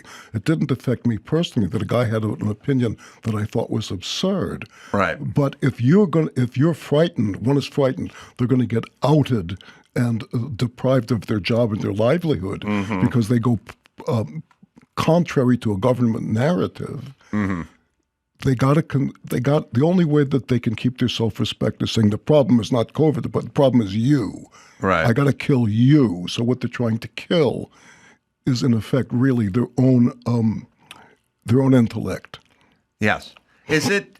Did it scare you that, or surprise you that these sorts of behaviors, which we thought were pretty tribal and in the rearview mirror as we looked back on early man, and we would study the history books about this tribe would war with that tribe and stuff like that, but they didn't know about the galaxy and science, and they hadn't invented the airplane or the automobile yet or something. And then we had this or been to the moon.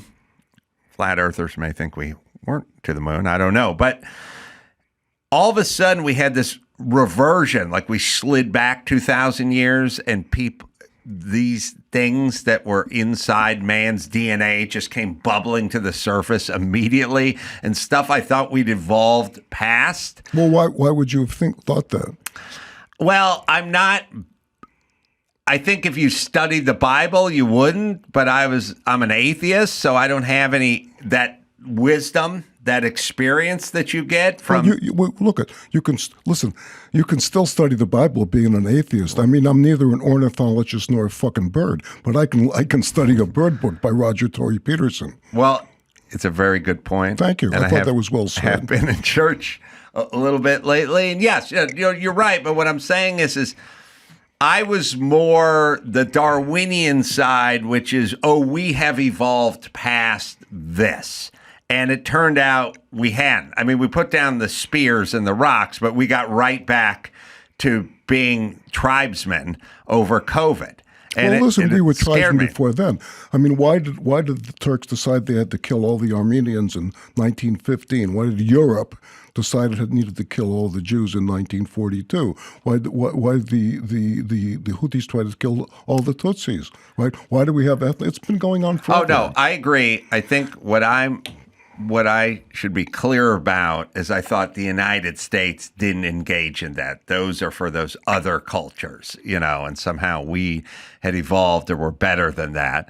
And I found out we're not. Well, the thing is, which one I find when I read the Bible, it's about human nature. The Bible is really not about God, the Hebrew Bible. It's about human nature. Mm-hmm. So, so from my point of view, the Torah, the 5 books of Moses, the Hebrew Bible, is not about what happened, but what always happens. What is human nature? Mm-hmm. And the point is, in that it's really not very good that our animal instincts are always just below the surface. That's why we have a 10 Commandments that says, "Thou shalt not kill." Right? We don't have a commandment that says, "Always use the smallest fork first. Work from the outside in." All right. Right.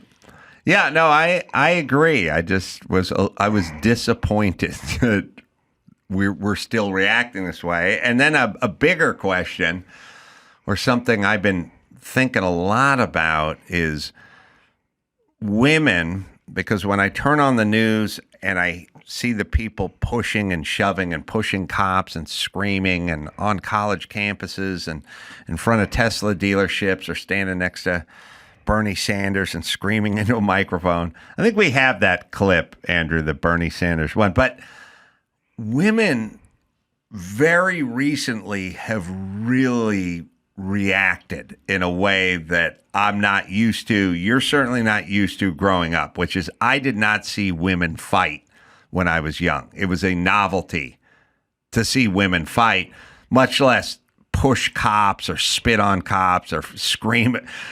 I'll play this clip just to illustrate my point, but they seem sort of unhinged. I won't play that. We are trying to be reasonable. We are reasonable. We are trying. We're going to let you on the mic. It's funny. We're going to give you the mic. Let us speak. We will, after Senator Sanders. After Senator Sanders. After Senator Sanders. After Senator Sanders. After Senator Sanders. Do not tell me what to do. All right. The point is this guy? I have Bernie Sanders, wheel man, bag man, second story man. I don't know, some of the word man in it. First off, I get endless enjoyment when they devour each other, when they turn on each other, when they're not woke enough, or Bernie Sanders isn't socialist enough, or whatever. I like it. But women have really been changed. And sort of weaponized. Yeah, of course. Listen. If you look. I don't mean everyone, but I just mean something is going on. If you look at Fox News, the women, the extraordinary bench of the newscasters and the podcasters and the people who come out of Fox, most of them are women. They're just extraordinary, and the people to whom they reach out are extraordinary women. And what one sees, if one is me, is that the conservatives are much happier people than the liberals because the conservatives, A, aren't living a lie, and B, are having a good time being alive and being in a fight. That doesn't mean they win the fight. They may win or they may not win, but they're having a good time actually having a fight. The problem with the left, and part of it is what they're doing to women, the left has, in my lifetime, always been misogynistic. Always. I'm going back to the 60s because they patronize women just like the white left patronized black Americans, saying, obviously you can't do this on your own. Mm-hmm. Obviously you can't make a living on your own. Right. So similarly, when the women's movement started, the modern feminist movement with Germaine Greer and those guys, they said a woman without a man is like a fish without a bicycle. You don't need a man. You don't need a man. Right. And then the pill came along, so the men said, wait a second, We have penicillin and we have Enovid, and there's no danger of pregnancy and there's no danger of disease. And the woman is saying sex should be free and should not be related to either courting or marriage. Well, hell, you know what I'm going to do? I'm going to get laid. So, you got 50, 60 years of that, and you got a lot of very unhappy women because they aren't getting what they deserve and what they need. Yes. Which is protection. Yes. So the left is doing what they always do, which is they're fighting with nature, That's right. Fighting with God, nature, and what I just sort of comfortably call what is. They go, I've said it for a million years. They go, why are guys building the bridges and women raising their kids? I go, because it is. That's the way it is. It's fine. There's roles. It's fine. We are trying to take the round peg and shove it in the square hole. Like, of course there's going to be unhappiness. It's essentially... People are not so different than animals. If you took a marlin and you put him on the dock, the marlin would flail around and be miserable. If you throw him in the ocean, it's magic. You know what I mean? That's where he's meant to be. Talking people out of what their sort of their biological mandates is going to make them miserable. And with women, that's pretty much all they do is just try to convince them that they should be doing something different than what they're meant to do. And some of them are meant to go run Fortune 500 companies, but the majority of them would be happier raising kids and being protected and having somebody provide. Well, here's the thing that I think. I don't know whether or not they'd be happier raising kids, but I know they'd be happier being happy. I should say, satisfied. Because happiness it's kind of fleeting a little bit, but satisfaction, it's like there is a satisfaction when you're doing what you're supposed to be doing. Yeah, the only problem with kids is one has to raise them.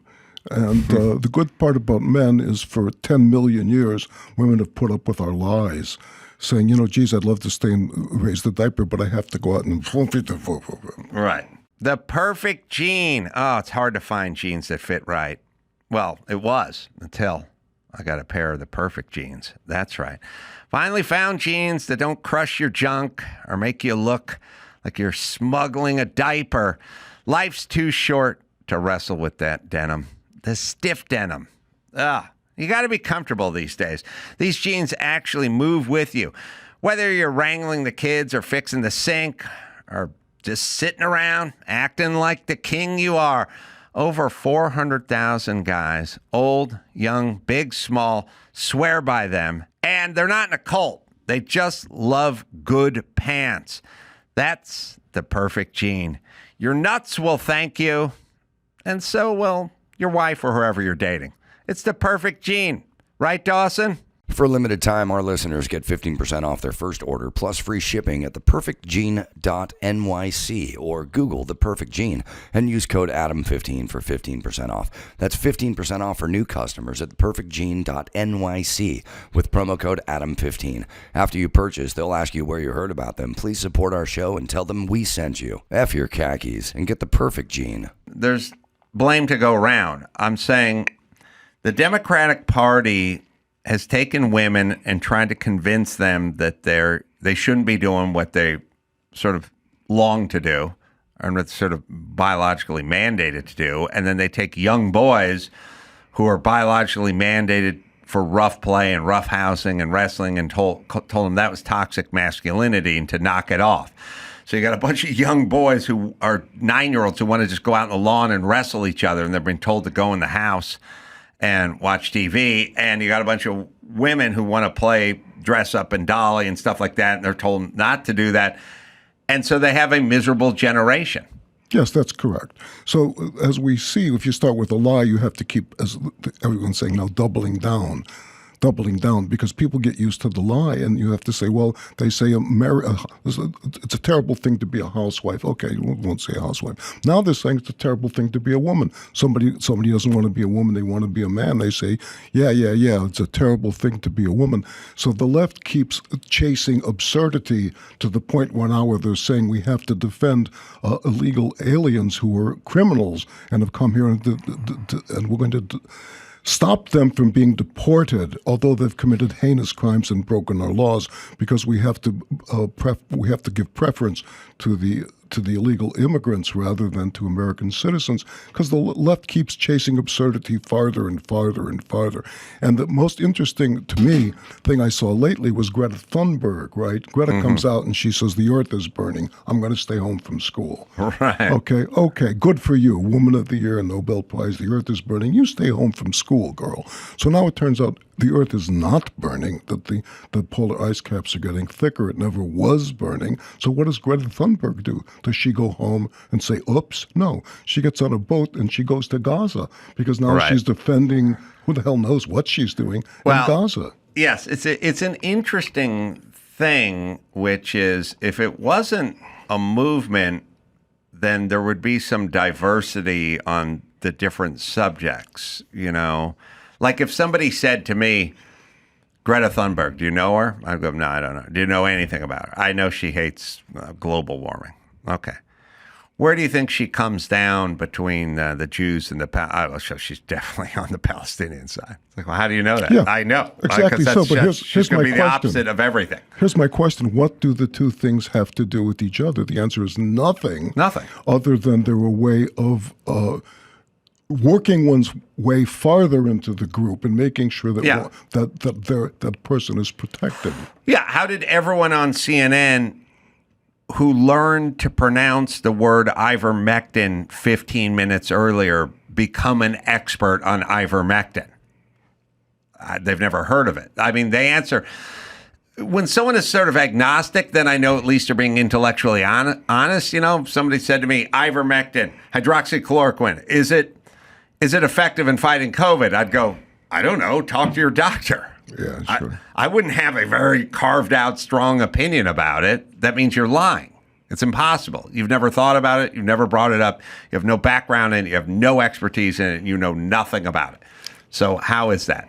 And how do you know where these guys are going to land on every subject? Because I know where Greta Thunberg is on the border, and I know where she is on the trans movement as well. So the answer is, they can land wherever they want, but when the government gets involved in saying, wherever they land, we're going to tell you what you need to think about women and men's sports, men and women's sports, the border, trans people, ivermectin. We're going to tell you, and if you don't do exactly what we say, we or our assigns are going to ruin you. The problem is not divergence of opinion. The problem is the government limiting freedom of speech, or the servants of the government, those whores in the legacy media, limiting freedom of speech, and then down the line, all the corporations running crazily scared to the point where you get this cute little girl, boy, what's in Dylan, what you call Mulvaney. Yeah, cute kid, right? All of us, but he's a transsexual, and the most important money-making beer in the world, Bud Light, which is for us D's, them, and goes guys, puts him in a commercial. That just doesn't make sense. Now he's selling some perfume. Great, it looks like a great perfume, but who would hire him? And they lost $1 billion doing that. Yeah. Anheuser-Busch.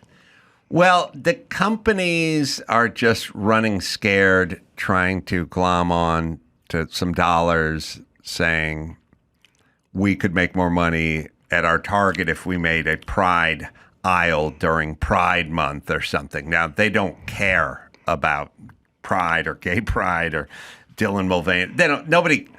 I don't think any of those people care about any of that stuff. I don't think the Democratic Party cares about black people. No, at all. Well, of course they don't. But they do care about money, and it's a stupid decision. Yes. For example, whoever was running. They make the initial decision chasing money, but then, like betting on the wrong horse, they lose and then they reverse. So, but Budweiser, all these companies go woke in a pursuit of money, popularity, or brand, whatever, embracing, whatever. Look, everybody had to put a black square on their Twitter page 5 years ago for Black Lives Matter, for solidarity of Black Lives Matter. Now, Target or Chevron or Budweiser don't care about Black Lives Matter. They have no interest. I don't know if they know what they do. They certainly don't care what they do. And I've never heard them speak about it before this, but they happily put that check mark up because they don't want to be ostracized. And it is a pursuit of money. And I would argue when it turns out it's a sham, and it's always a sham. It's all lie. Every single thing they said about Black Lives Matter, every big case they've gotten into, Kyle Rittenhouse, whatever, it's all Hunter Biden's laptop. Whatever they said was a lie, all of it. But they do it, and then people go, well, what about the fact that Pepsi gave $1 million to Black Lives Matter, and now that woman just bought a house up in Topanga Canyon for $2 million or whatever. Like, aren't they pissed they got ripped off? And the answer is no, they weren't buying any product. They were just buying some grace. You know what I mean? They were buying into the thing. They gave $1 million and they got $1 million back because they got to say, we gave $1 million to Black Lives Matter. Now, the Black Lives Matter turned out to be a scam. It's neither here nor there to Pepsi, who doesn't really care about black people, just like the Democrats don't. Well, that's for sure. It's interesting times, very, very interesting times. It is interesting times. But, somebody said, it was somebody, can't remember one book I was reading, and some guy says to another, you're going to get into a lot of trouble. The other guy says, what's wrong with trouble? Right. We get into trouble every day of our lives. Well, may you live in interesting times. Yeah. And it is and I think, I agree with you, I think, in that when people would tell me to shut up, I would say, I'm a comedian. I'm not going to shut up. That's the job. The job isn't go along with the status quo. You're a comedian, and as a writer, artist, playwright, author, is that kind of, don't you feel like at least you have to say what you think is true? Well, I always said, it's a little bit twee. I always said I'm a gag writer because that's basically what I am. I'm a class clown, and I started writing plays, which are a collection of gags. And the idea of a gag, the idea of a laugh, is people laugh because they're released from repression. They said something they didn't realize was true. You said something you didn't realize was true, or you let them experience the fact that their reason is no goddamn good. Mm-hmm. Right? For example, what do you call a black man who flies a plane? I don't know. A pilot. Right. Okay? So that's funny because it's going someplace you didn't quite expect. So say, oh, that's cool. That's a good joke. I get that. Right? It didn't teach them something. It released them for a minute from the agony of having to think through every fucking thing every moment of the day. So how, I guess when you think about, Quentin Tarantino movies, you go, well, there's a lot of humor in that. I mean, even the intense parts or the serious parts have tons of humor in them, I think. And then I think about some of your stuff have intense scenes, but lots of humor within the intense scene as well. Well, the thing about drama and tragedy is they're really the same thing as comedy. The closest form to comedy is not drama, but it's tragedy. Because what tragedy does is we have a punchline at the end where we said, oh my God, I knew it all the time. I knew it all the time, which is exactly the same way that comedy. And my movie that you very graciously alluded to, Henry Johnson, it's the same thing. It's this character who seems so good-willed and seems the victim of fortune, and it turns out at the end that he's just wreaking havoc all around him because he's so good-willed. And it's the same thing at the end of Othello, where, Othello is really not that different than a comedy. You could write Othello with a laugh track, and you'd say it's really funny, right? That this guy's making all these stupid moves because this, it's kind of like Everybody Loves Raymond with Venice, and because he's making all these stupid moves because this guy Othello is saying, I bet I can get him to turn on his wife. Oh, look, I'm going to do this. I'm going to do that. Wah, ha, ha, ha, ha. Oh, look, he killed his wife. By the way, the movie, Henry Johnson, can be found now at henryjohnsonmovie.com. Shia LaBeouf and the cast seems very talented. I watched the trailer, and LaBeouf is interesting that he seems very talented, but he also seems, I don't know, a little tormented or something. I don't know exactly what the rap is with him, but how did you find working with him? Well, he's great, not a good actor. He's a great actor. Yeah, I agree. And I had the time of my life working with him. Did. Oh, are you kidding me? He's a marvelous human being. He's such fun. I'm completely devoted to him. And I think it's vice versa. I'm going to do a new movie with him.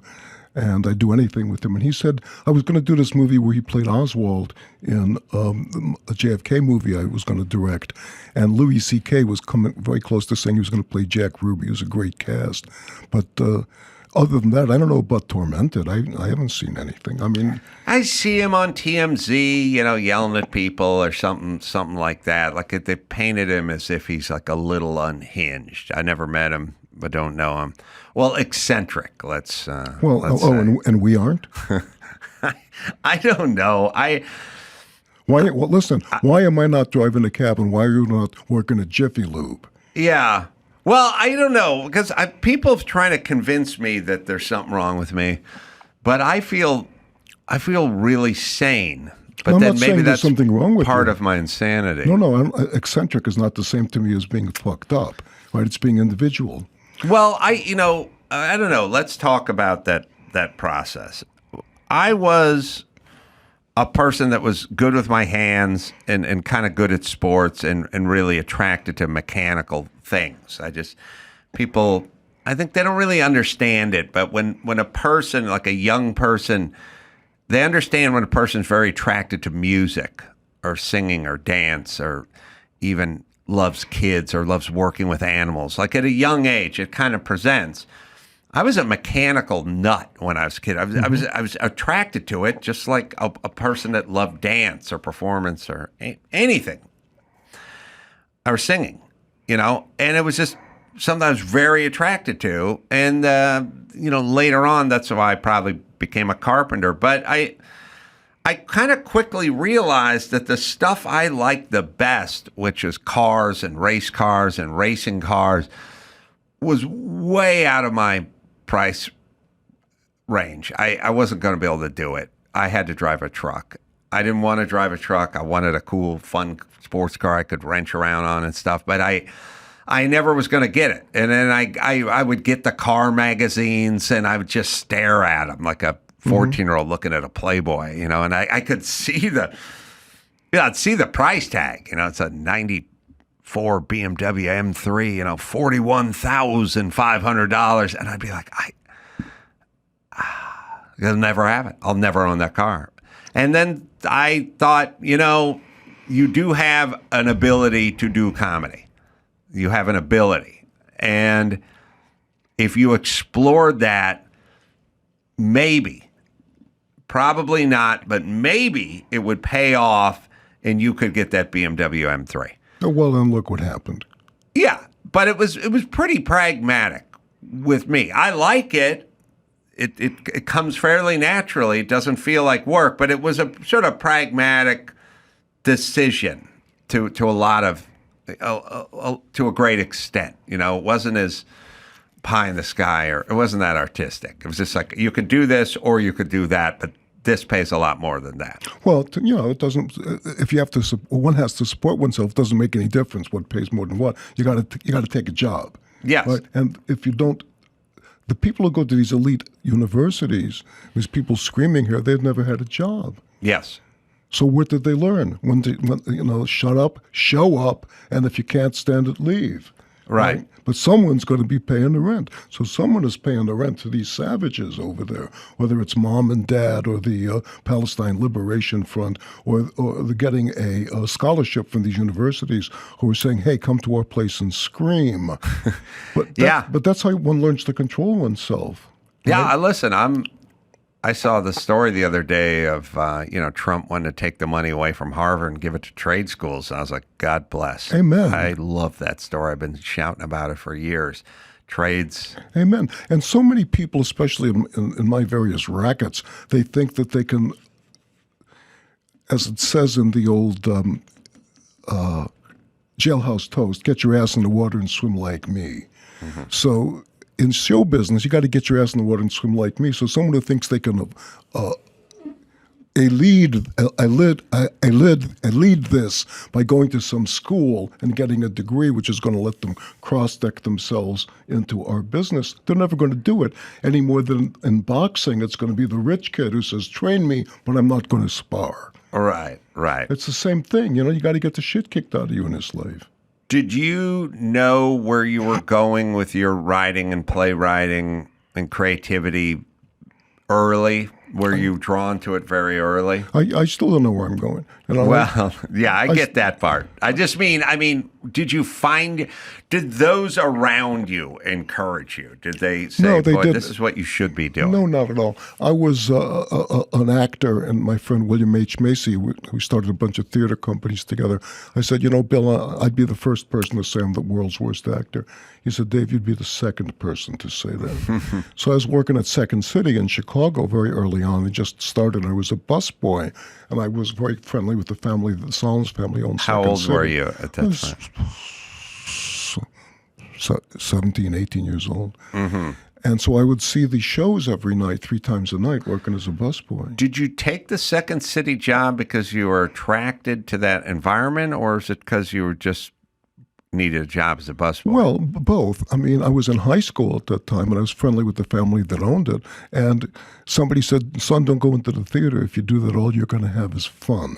Mm-hmm. So I was having a time of my life. And I said to the guy who owned Second City, he said, what do you want to do? I said, I want to be a playwright. He said, really? Yeah. He said, name 10 great plays. He said, not Shakespeare, 10 plays. I couldn't do it. Right. He said, you can't be a playwright. You can't make a living being a playwright. There aren't any. Right. So I said, oh, okay. So, and eventually I backed into it because I started directing the theater, and then I needed something to do with my theater company, and we didn't have any money for royalties, so I started writing for them. Huh. Oh, you couldn't pay for them, so you had to create your own. Yeah. And how was your early work? How would you assess it? Same as my later work, I like it very much.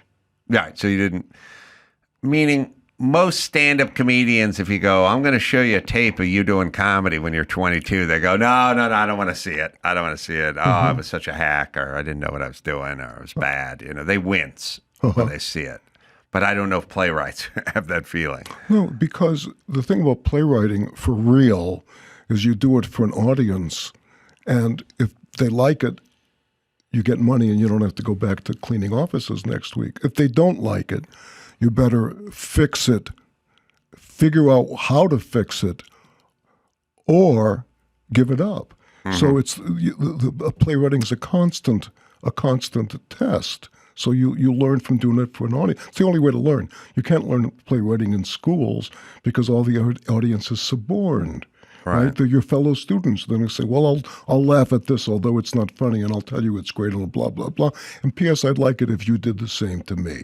And you can't learn it for the teachers because teachers are just critics, and they each have their own axe to grind. But the only people who don't have an axe to grind are the audience, right? If you're going to amuse them, they'll laugh. Right? If you tickle them, they will laugh, and if you cut them, they will bleed. And if you wrong them, shall they not revenge? It's funny. The only playwright's not a job, or it's barely a job, but my step-grandfather was a playwright, and from Hungary when he was young, before he moved here.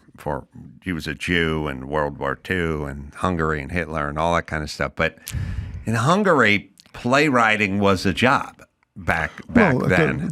Yes, and there used to be a lot of the Hungarians, of course, came to work here in the movie business. Yes. A lot of them had been playwrights, and a lot of the early movies, the talkies, were adapted from Hungarian plays. Really? And there used to be a sign at MGM leaving city saying it's not enough to be Hungarian, you must also work.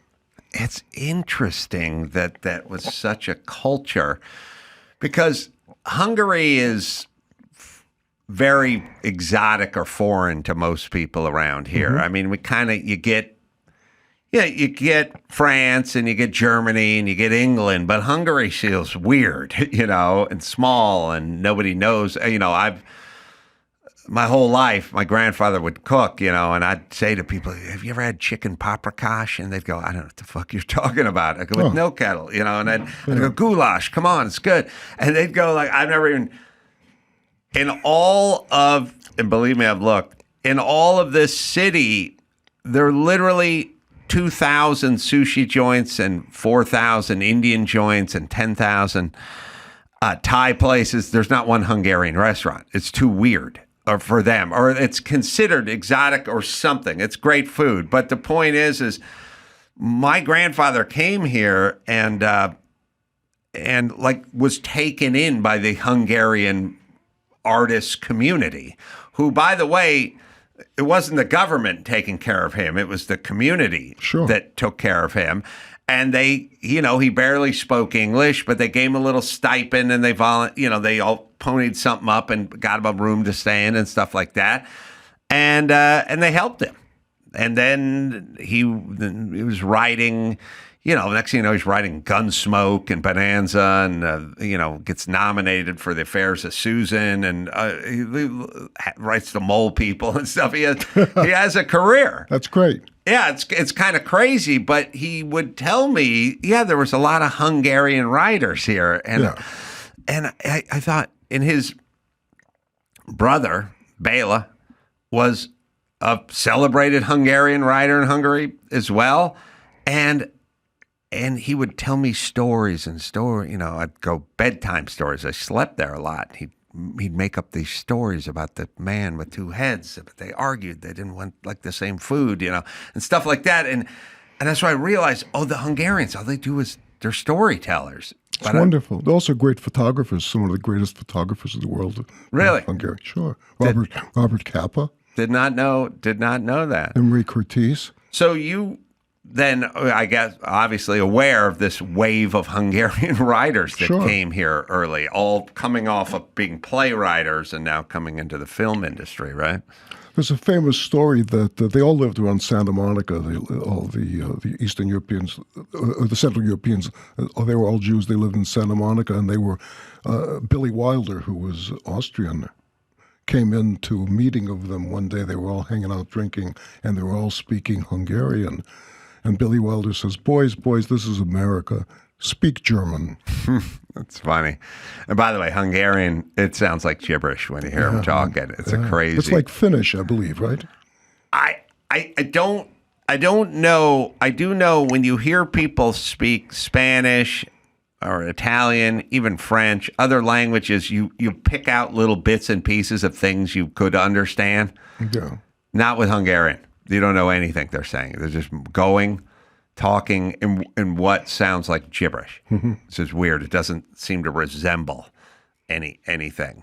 But underrated food and writers.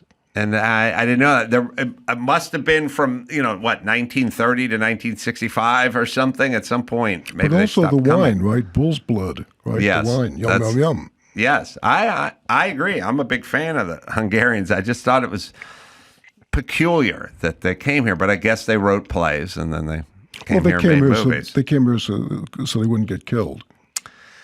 Yes.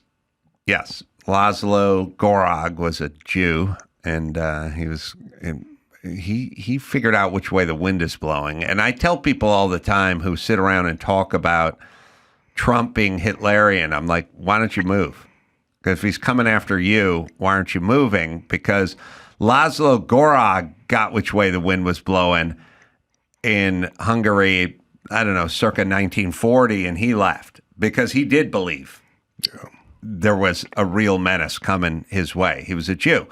But every one of these talking heads on MSNBC who explains Trump's coming after us and he's going to make a list and he's going to round us up, if you believed it, you'd leave, like Laszlo Gorog. Well, here's the thing. Huey Long was the dictator of Louisiana. He was the Democratic governor. They called him a kingfish. He ruled it with an iron hand, and they eventually killed him, I think 1933, 34. And he said it's the easiest thing in the world to create a fascist organization. All you have to do is call it an anti-fascist organization. Right. Which is what we see the left doing now. Right. And then they announced that they would like to have a czar in charge of mis and disinformation and somebody to vet it. John Kerry said he was going to be the disinformation czar.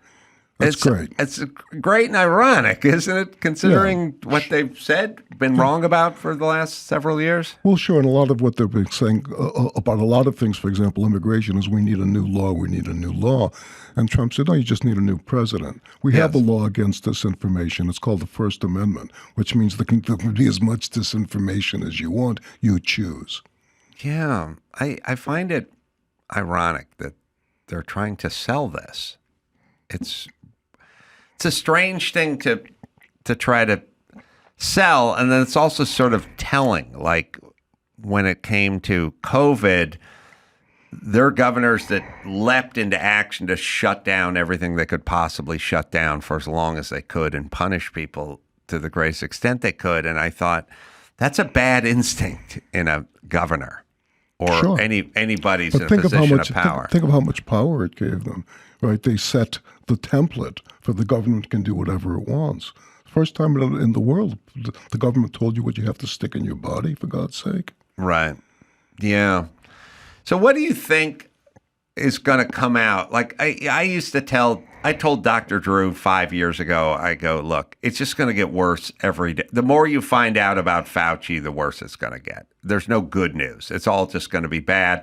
The more you find out about Biden, Hunter Biden, the syndicate, laptop, money, Ukraine, Russia, it's just going to you're never going to get a piece of information that makes you think, it turns out Joe never knew about Hunter Biden and what his business dealings, or Fauci was unaware of the lab and the gain of function. Like, it only goes one direction if you kind of know, and it just sort of gets worse as it goes. And whatever your suspicions are, like where you're like, geez, I think the government was colluding with big tech and trying to get people canceled. And it's always much worse. First off, they always tell you you're crazy. None of it's ever happening. Well, that's what Trump said. He said he said, as much as I knew it was the swamp, it was vastly worse than I thought. That's what he said. And it was vastly worse than any of us thought. And now they're going to start subpoenaing these people. And I think they're going to say that nobody was in charge of the auto pen, or whoever it wasn't Joe, and they're going to start bringing them up in front of Congress. And one of the senators said, they said, when did you know? What did you know? When did you know it? He said, we're moving forward. Well, that's not what you say after a crime. Right. The swine killed these two lovely little young couple, this Jewish couple in New York, right? You don't say, well, we're moving forward. You say, no, we're going to try the motherfucker, and let's find out where he came from. Well, it's what you would say if you were defending the swine. Yeah. And that's what they're doing. They're now all defending themselves by saying, the version of that, the COVID version of that is, we didn't know anything at the time. They're always doing we didn't know anything, which I always reply, then why'd you shut the beaches? I mean, if you didn't know anything, why'd you do all this? Yeah. Yeah. And so they're lying. But yes, of course they want to. It's basically your wife catches you cheating and you go, I'm not looking in the rear view, honey. I'm moving forward. And I suggest you move forward too. Well, there's a great one of Lenny's great jokes is about that. You got time for a joke? Sure. So Lenny says Lenny Bruce. His wife dies. They've been happily married many years. Mm-hmm. Years go by. Now he's in Japan. Mm-hmm. He picks up a hooker. He takes her to the hotel room. Mm-hmm. He's stooping the hooker, and he calls her by the pet name that he used to call his wife. Mm-hmm. Now, his long-dead wife jumps up from behind the headboard and says, what, you called her blah, blah, blah? You called that hooker that pet name that you always called me? And he says, I knew you were there. So that's Jake Tapper. Yeah.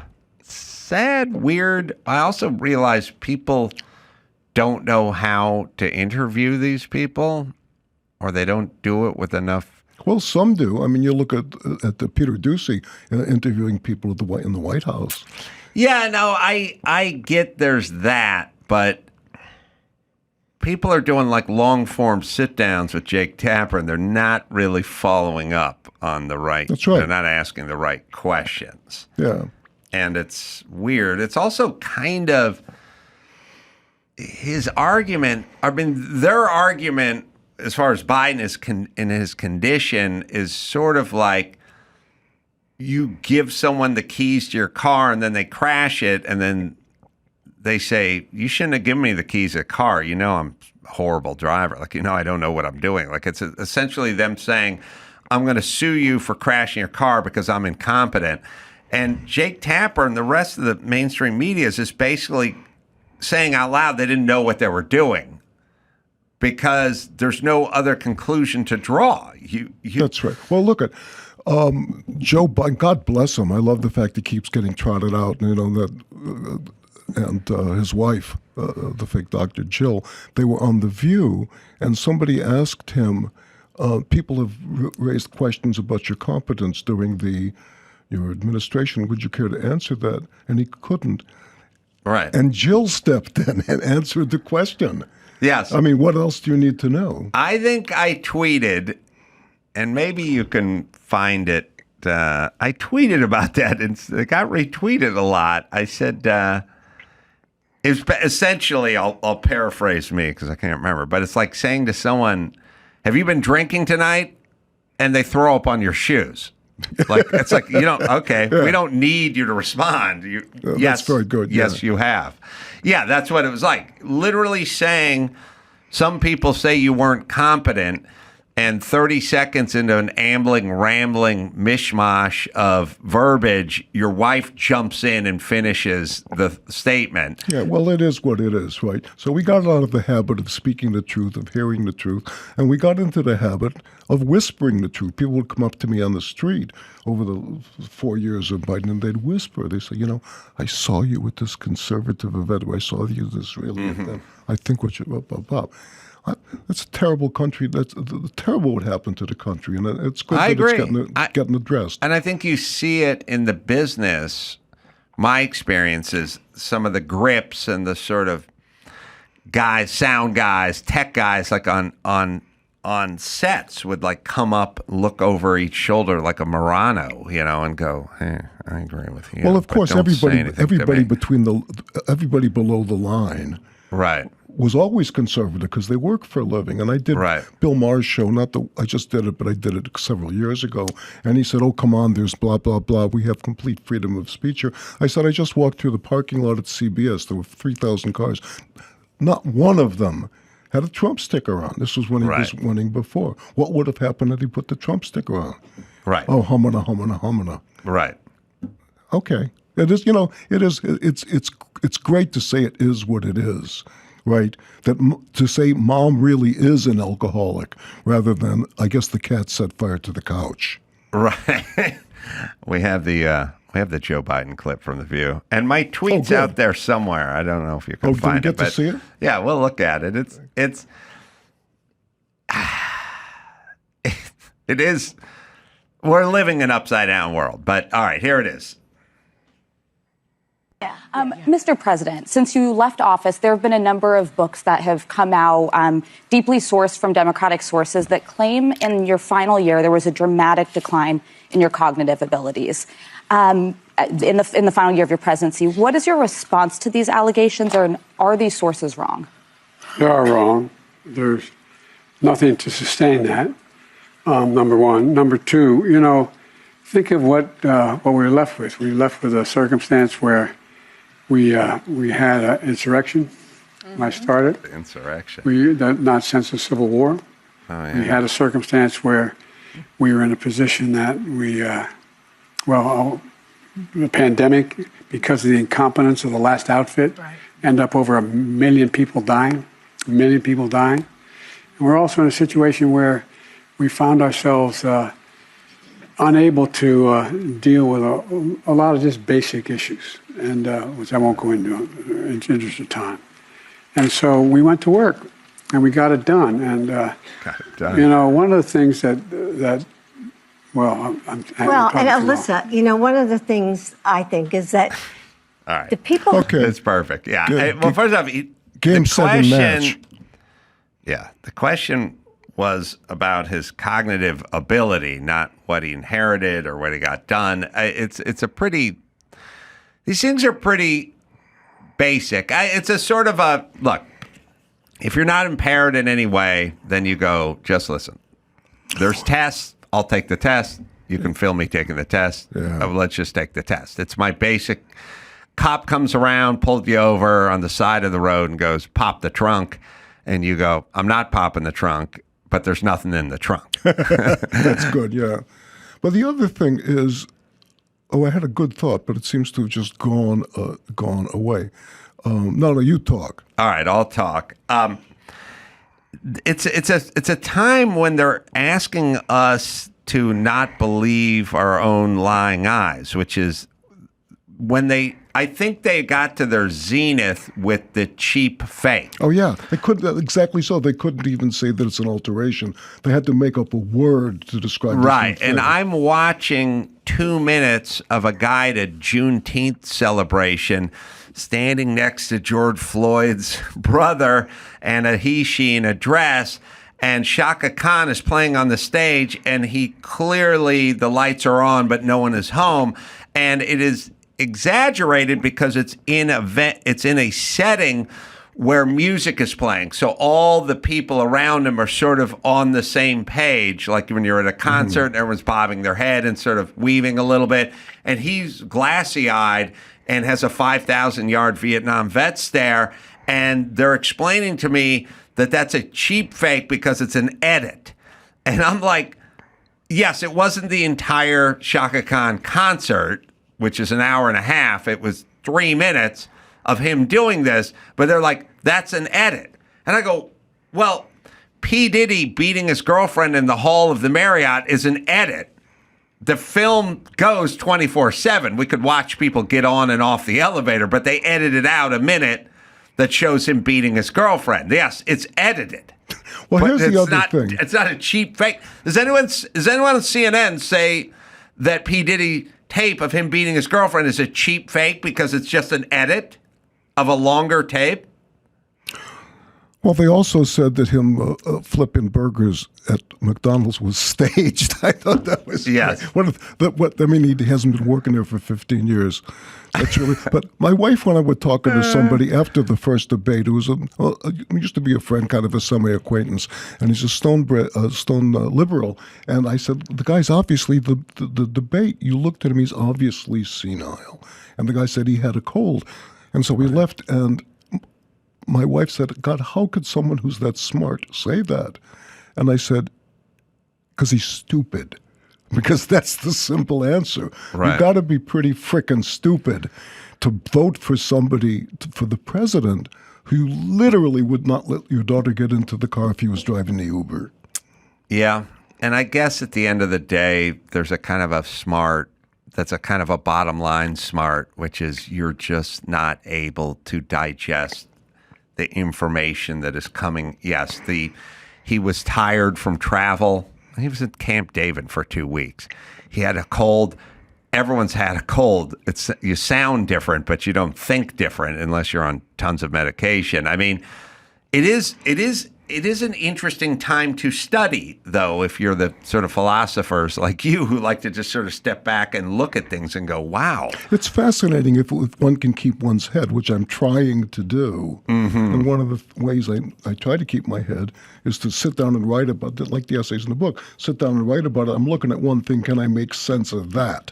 I'm looking at the other thing, can I make sense of that? And then at the end, can I make sense of the whole the ganze Geschäft? Can I make sense of the entire seemingly unconnected atrocities of the time in which we're living? So that's what I'm trying to do. Well, let's give it a plug. Yeah. It is called The Disenlightenment. That is the book. And the movie is Henry Johnson, henryjohnsonmovie.com. You can go there and support Mamet, not only because he's great, but he's courageous. And he's making his voice heard. Good to see you again, David. Thank you. It's good to see you too, Adam. Always appreciate it.